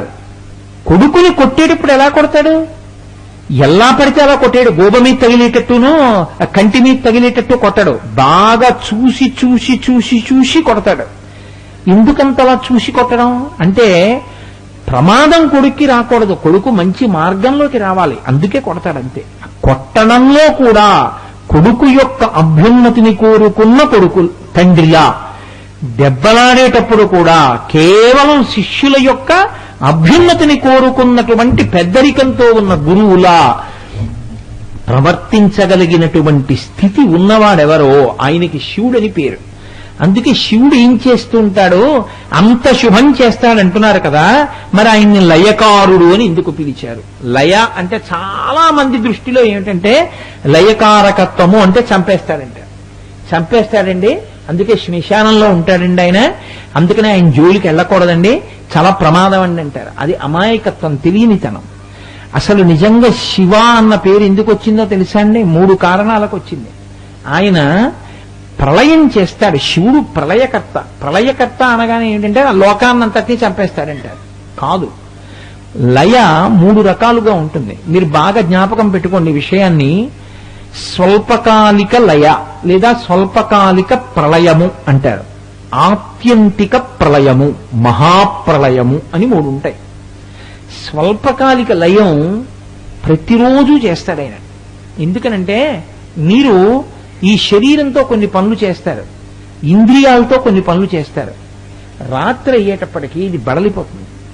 బడలిపోయి చేతులు నొప్పులు వస్తాయి, కాళ్ళు నొప్పులు వస్తాయి, కళ్ళు బడలిపోతాయి, చెవులు విని విని విని విని బడలిపోతాయి, చర్మం ముట్టుకుని బడలిపోతుంది. ఇప్పుడు ఈ బడలికంతా తీర్చాలి, తీర్చి శక్తినివ్వాలి. దీనికి స్వల్పకాలిక లయం అని పేరు. పరమశివానుగ్రహం ఏం చేస్తుందో తెలుసా అండి? నిద్ర పట్టేట్టు చేస్తుంది. నిద్ర పట్టలేదనుకోండి మీరు సరిగ్గా తినలేరు, లేదా మీరు తిన్నా జీర్ణం కాదు. వాంతి అయిందండి అంటారు. ఎందుకనండి అన్నారనుకోండి, రాత్రల్లా నిద్ర లేదండి, ఏం సహించట్లేదంటారు. మీరు చూడండి, కడుపు నిండా తింటే కన్ను మూతపడుతుంది, కన్ను బాగా మూతపడితే కడుపు నిండా తిన్నది జీర్ణం అవుతుంది కదండి. ఆ కన్ను మూత పడ్డంలోనే అసలు మీ కన్ను తెరిచి మీరు ప్రవర్తించగలిగిన శక్తి ఉంది. రాత్రి వేళ సమస్త జీవకోటి నిద్రపోయేటట్టుగా చెయ్యగలిగినటువంటి శక్తినిచ్చిన వాడు ఎవరున్నాడో వాడు శివుడు. అందుకే రాత్రి వేళ బాగా చూసి తిరగగలిగినవి ఏమున్నాయో అవి ప్రాణికోటికి ప్రమాదకరమైనవి కనుక అవి పగటిపూట నిద్రపోయేటట్టు చేశాడు ఆయన. రాత్రి నిద్రపోయేటట్టు దేవతాంశ ఎక్కువగా ఉన్న వాటికి ఇచ్చాడు, పగటిపూట నిద్రపోయేటట్టు రాక్షసాంశ ఎక్కువ ఉన్న వాటికి ఇచ్చాడు. మీరు అందుకే చూడండి, విషం శరీరంలో ఉన్న ప్రాణులన్నీ పగలు నిద్రపోతాయి. తేళ్లు, జర్రులు, పాములు, భూతగణాలు, పిశాచాలు ఇవన్నీ పగటి వేళ పడుకుంటాయి, రాత్రి ఇవి నిద్రలేస్తాయి. అందుకే ఒరే దీపాలు పెట్టే వేళ అయింది అలా బయట తిరక్కంటారు. అంటే అవి ఇంకా పైకి లేస్తాయి. అందుకే తెల్లవారుజామున కరిచిన పాము విషం ఉండదు, చీకటి పడగానే కరిచిన పాము ప్రమాదకరం అంటుంటారు పెద్దలు. ఎందుకంటే పగలల్లా పడుకుంటుంది, కడుపు ఖాళీ అయిపోతుంది, విషపు తిత్తులు నిండా విషం నిండిపోతుంది. అది తిన్న ఆహారం జీర్ణమైతే విషపు తిత్తులు నిండుతాయి. అది 6-7 గంటల వేళ బయటకు వచ్చినప్పుడు కరిచింది అనుకోండి, తిత్తుల నిండా విషం ఉంది కాబట్టి ఎక్కేస్తుంది. అది రాత్రల్లా తిరిగేటప్పుడు ఏ కప్పనో పడుకుంటుంది. ఆ కప్పని చంపి జీర్ణం చేసుకోవడంలో ఈ విషపు తిత్తులు ఖాళీ అవుతాయి. తెల్లవారుజామున కరిచిందనుకోండి, విషపు తిత్తుల్లో ఇంకా విషం లేదు కాబట్టి బతికే అవకాశం ఉంటుంది. తెల్లవారుజామున మనం లేచి నడవడం మొదలు పెడతాం కాబట్టి అప్పటికి దాని తిత్తులు ఖాళీ చేయిస్తాడు ఆయన. రాత్రి వేళ అది లేచి తిరుగుతుంది, మనం తిరగం. రాత్రి వేళ అది తిరుగుతుంది, మనం పడుకుంటాం. పగటి వేళ మనం తిరుగుతాం, అవి పడుకుంటాయి. రెండిటికీ శక్తినిస్తాడు. ఇది భూతనాథుడు అంటే. ఆయనకి పావుల్ని నేను ఇవ్వనండవు, వాటికి శక్తినిస్తాడు, మనకి శక్తినిస్తాడు. కానీ వాటి శక్తి చేత మనకి ప్రమాదం, మన శక్తి చేత వాటికి ప్రమాదం లేకుండా చేస్తాడు. చీకటి పడింది ఎందుకురా దొరవ పెడతావు, పురుగు పుట్ర ఉంటాయి తెల్లకంటారు. అంటే నువ్వు తెలుసుకుని ఉండాలి, చీకటి పడింది ఇంకా అవి తిరిగే వేళ నువ్వు తిరగకూడదు. కొన్ని చోట్లకు నువ్వు వెళ్ళకూడదు, ఇంకా చీకటి పడిపోయింది కాబట్టి. ఎందుకంటే అవి ఇంకా లేచి తిరుగుతాయి. లేచి తిరిగేటప్పుడు నువ్వు వెళ్ళకూడదు. చీకటి వేళలో కొన్నిటికి విశ్రాంతి, పగటి వేళలో కొన్నిటికి విశ్రాంతి. అందుకే పగటి వేళ నిద్రపోవడం ఏంటంటారు. పగటి వేళ ఉపనయనం అయిపోయాక పగటి వేళ నిద్రపోయిన వాడికి వచ్చినటువంటి కళ ఎప్పుడూ నిజమవదు, పోతుందంతే వాడికి అక్కడతో శౌచం. పగటి వేళ నిద్రపోయాడు అనుకోండి, వాడు స్నానం చేస్తే తప్ప ఏ పని చేయకూడదు. ఇంకా పగటి నిద్ర మనకి పనికిరాదు, రాత్రి నిద్ర వాటికి పనికిరాదు. అవి రాత్రి నిద్రపోవు, మనం పగలు నిద్రపోకూడదు. ఇది శివశాసనత, ఇది శివశాసనం. ఇప్పుడు చెప్పండి, శివుడు స్వల్పకాలిక ప్రళయం చేసి ఉండకపోతే ఆయన రాత్రి మనకి నిద్ర పగలు వాటికి నిద్ర ఇవ్వకుండా పగలే అవి మనము కూడా తిరిగేట్టు పెట్టాడు అనుకోండి, ఎంత ప్రమాదం వచ్చును. ఆకలండి వచ్చేస్తుంది అది బయటికి, అలా రాకుండా ఆయన శాసనం చేశాడు. రాత్రి నిద్రాకాలిక సుఖాన్నిచ్చేటటువంటి వాడు మహాత్ముడు. నిద్ర పట్టకపోతే మీరు చూడండి పరిస్థితి.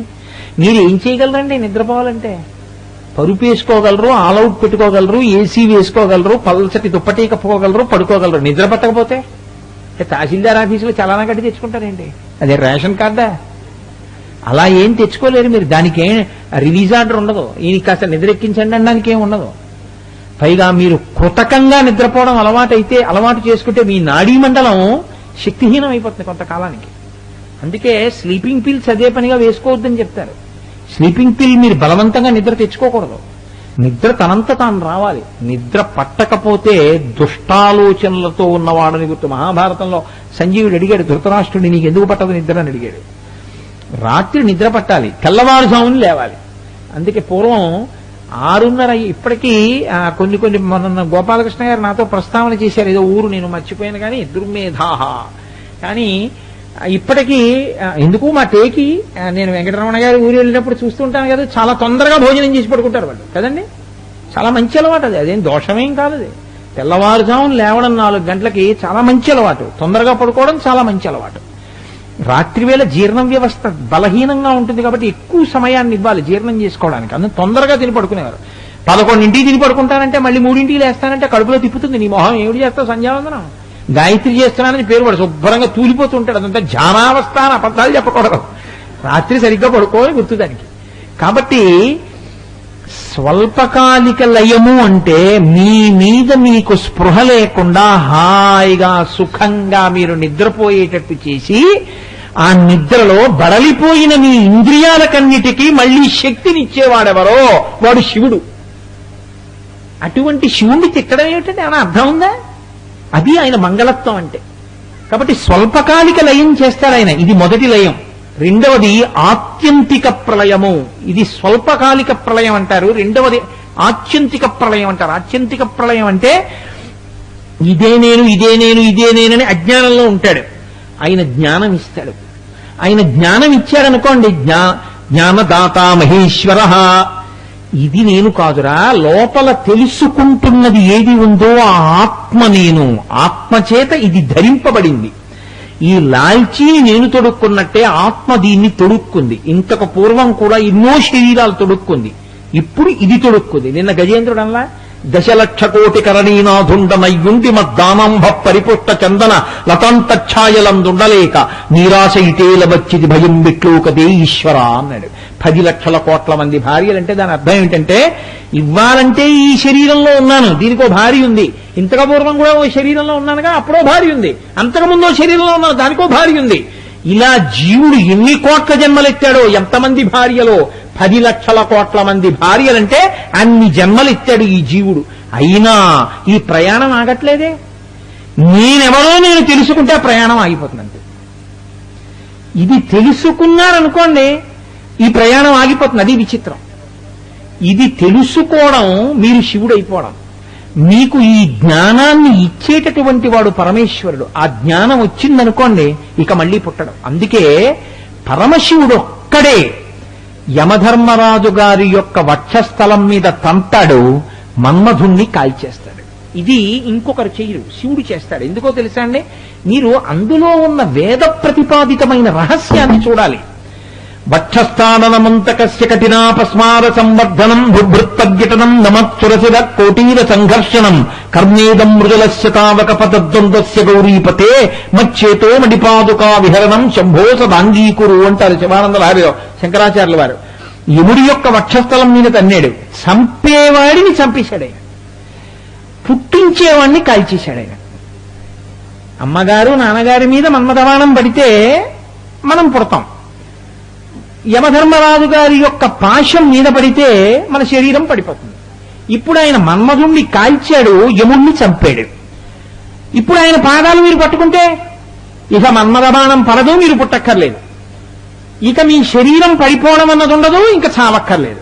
ఇదే చిట్ట చివరి చావు, ఈ శరీరం పడిపోవడం. ఇక మళ్ళీ పుట్టరు కాబట్టి చావడం ఉండదు, చావరు కాబట్టి పుట్టడం ఉండదు. కాబట్టి చావు పుట్టుకలనేటటువంటి చక్రం ఆగిపోవాలంటే పరమశివుడి యొక్క పాదాలు పట్టుకోవాలి. ఆయన ఏం చేస్తాడు? జ్ఞానం ఇస్తాడు, లోపలున్నది నేనన్న ఎరుకనిస్తాడు. ఈ ఎరుక ఆయన ఇచ్చారనుకోండి, అది తెలిసిందనుకోండి, ఈ లాల్చీ నేను ఇంటికి వెళ్ళి చెమట పట్టిందని విప్ప అవతల పారేస్తాను, గుమ్మిలో పారేసి పడుకుంటాను. ఇంకో బట్ట వీలైతే స్నానం చేసేసి మరీ అర్ధరాత్రి వేళ అయితే చేయకూడదు కాబట్టి ఒళ్ళు కడుక్కుని పడుకుంటాను. అంతేగాని అయ్యో లాల్చీ వేసుకుని అయ్యప్ప స్వామి గురించి చెప్పాను, బొత్తిగా ఈ లాల్చీ ఇలా పడేయడమా అని మళ్ళీ చెమట లాల్చీతో పడుకుంటానా? ఆ లాల్చీ విప్ప అవతల పారేస్తానంతే. ఎందుకని? నేను లాల్చీ కాదు. అలాగే నేను శరీరం కాదు. మీకు తెలిసిందనుకోండి, మీరెవరో మీకు తెలిస్తే ఇక దీని మీద వ్యామోహమే ఉంది, ఉండదు. ఈ ఎరుక మీకు ఇచ్చేవాడు శివుడు. అది మీకు తెలిసిందనుకోండి, మీరు మోక్షం పొందుతారు. ఎవరు తెలుసుకున్నాడో, ఎవరికి వచ్చిందో ఆ జ్ఞానం, వాడు మోక్షం పొందుతాడు. అంటే అలాంటి వాడు ఒకడు మోక్షం పొందుతాడు, అందరూ పొందరు. ఆయన భార్య పొందదు, ఆయన బిడ్డలే పొందరు, కానీ ఆయన పొందుతాడు ఆ జ్ఞానం వస్తే. మరి మిగిలిన వాళ్ళు, మనం ఆయన్ని పొందాలి కాబట్టి మనం ప్రయత్నం చెయ్యాలి. ఇప్పుడు తెలిసిపోయింది, చాలా కొన్ని కోట్ల మంది ఉండిపోతారు, అలా పుడుతూ ఉంటారు, తస్తూ ఉంటారు, పుడుతూ ఉంటారు, తస్తూ ఉంటారు, కొన్ని కోట్ల సంవత్సరాలు అయిపోతుంటాయి. అయినా వీళ్ళు ఈశ్వరుణ్ణి పొందరు. అప్పుడు ఈశ్వరుడు ఏం చేయాలి? ఆయన ఏం చేస్తాడంటే, వీడు నన్ను ఎలాగో పొందలేడు, నేనే వీడిని పొందేస్తానంటాడు. ఇప్పుడు ఏమైంది? రెండూ ఒకటే కదండి. పాలలో తేనె కలిపినా, తేనెలో పాల కలిపినా ఒకటేనా? కానీ మీకు అవకాశం ఇచ్చాడు పొందమని, మీరు పొందలేదు. ఇప్పుడు ఆయన ఏం చేస్తాడు? ఆయన మిమ్మల్ని పొందేస్తాడు. తను ఆయన్ని పొందడం ఒక్కడు, ఆయన మిమ్మల్ని పొందడం కోట్ల మందిని ఆయన పొందుతాడు. ఎలా పొందుతాడు? ఏం మీకు అనుమానం ఎందుకు? నల్లపూసలు బోల్డ్ అని అక్కడ పోసి ఉన్నాయనుకోండి, నేను మైదం ముద్ద పట్టుకొచ్చి ఇలా అన్నాను అనుకోండి, ఏమవుతాయి? ఆ నల్లపూసలన్నీ మైనం ముద్ద కట్టుకుపోతాయి. తనని పొందలేక పుట్టి చచ్చి జనన మరణ చక్రంలో తిరుగుతున్న వాళ్ళని తనలోకి కలిపేసుకుని అన్నిటినీ తనలోకి పెట్టేసుకోవడమే విభూతి. ఒంటి నిండా రాసుకోవడం. పరమశివుడు విభూతి రాసుకుంటాడంటే విభూతి కణము ఐశ్వర్యము. సమస్త జీవులు ఆయన శరీరాన్ని పట్టుకుని ఉంటారు.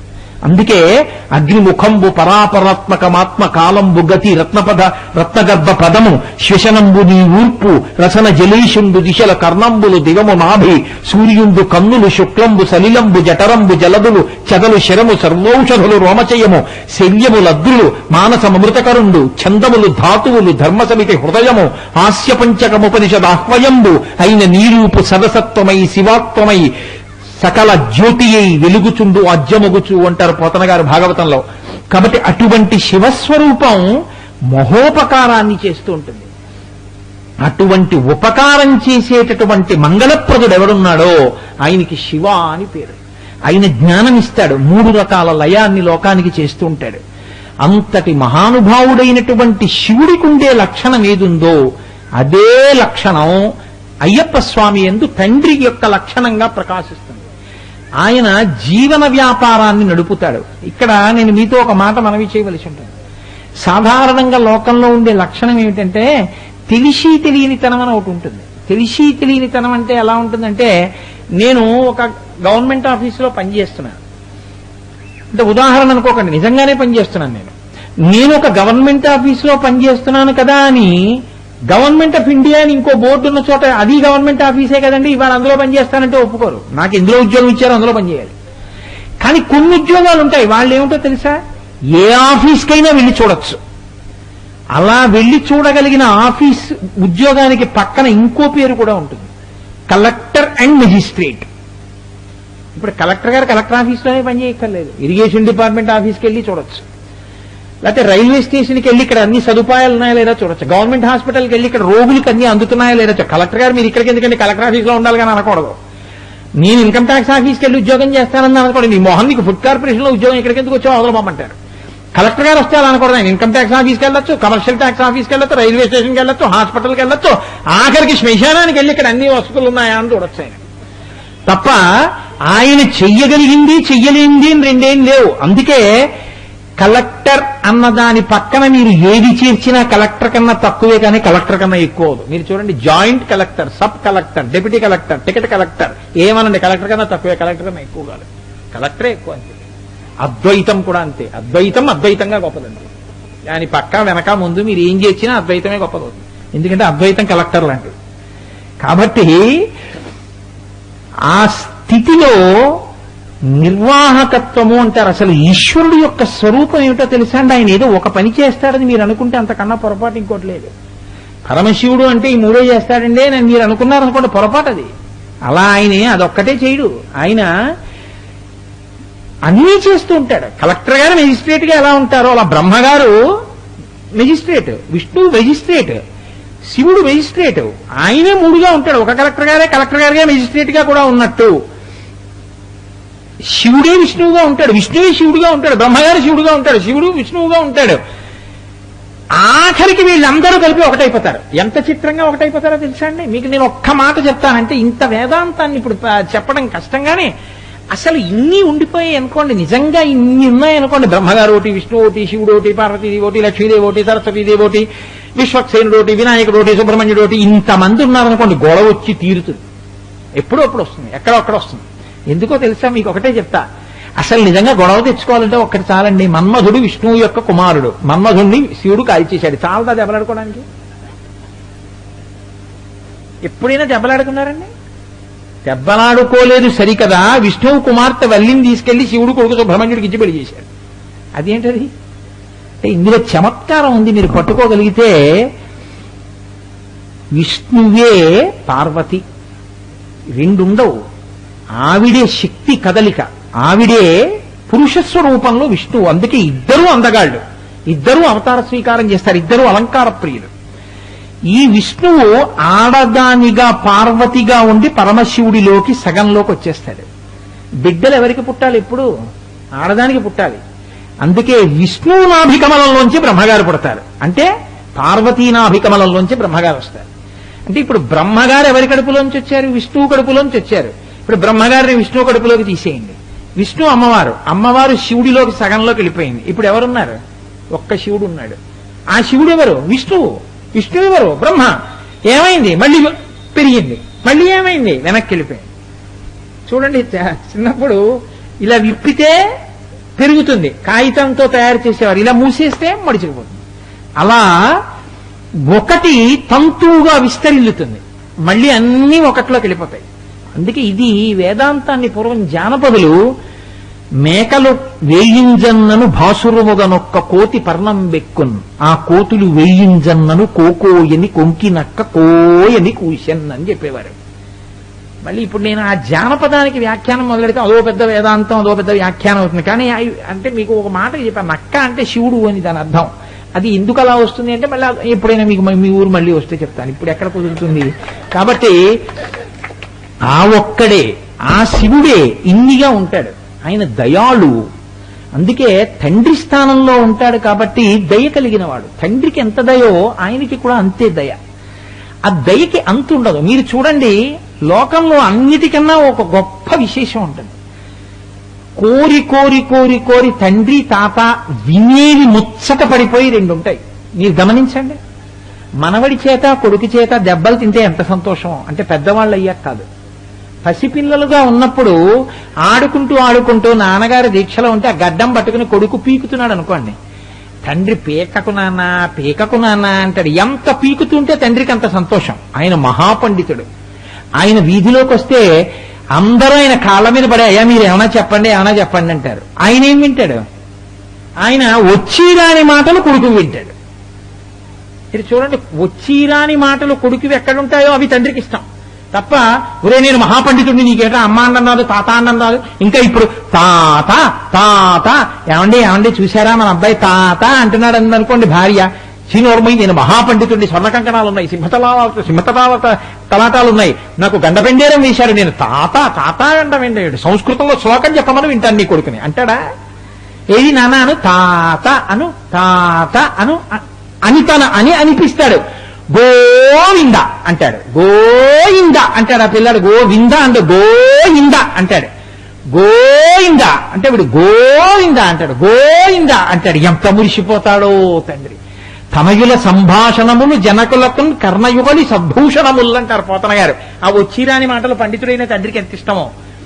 ఈశాన సర్వ విద్యానాం ఈశ్వర సర్వభూతానాం బ్రహ్మాధిపతి బ్రహ్మణోధిపతి బ్రహ్మ శివోమే అస్తు సదాశివోం.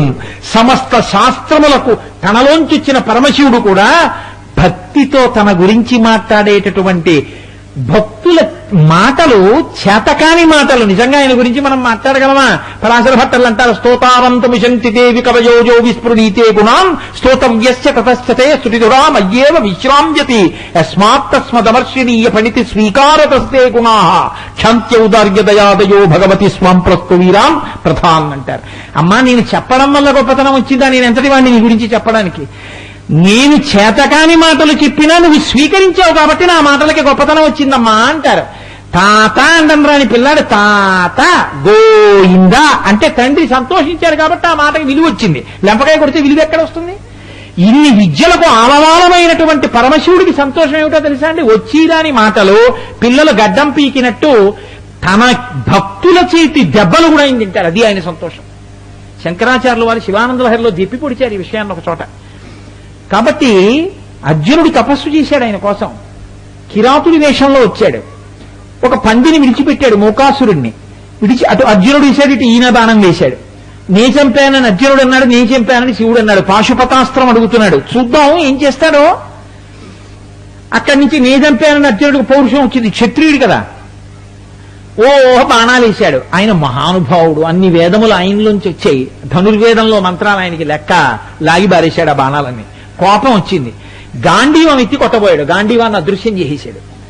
ఇంకా కోపం వచ్చింది, మల్ల యుద్ధం చేసి పరమశివుడని తెలియక ఆయన్ని పట్టుకుని ఆయనతో కలిసి యుద్ధం చేస్తున్నాడు, పొడుస్తున్నాడు, గుద్దుతున్నాడు, మీద పడుతున్నాడు, కింద పడుతున్నాడు. పిల్లాడితో ఆడుకున్న తండ్రిగా అర్జునుడితో మల్ల యుద్ధం చేసి ఆడుకున్నాడు. తన శరీరాన్ని తగల్చాడు అర్జునుడి శరీరానికి. ఆఖరికి కోపం వచ్చి ఆయన జటాజూతం మీద కొట్టబోయాడు. అప్పుడు పరమశివుడిగా ఎదురుకుండా కనపడ్డాడు. పొంగిపోయాడు ఇంత అర్జునుడు.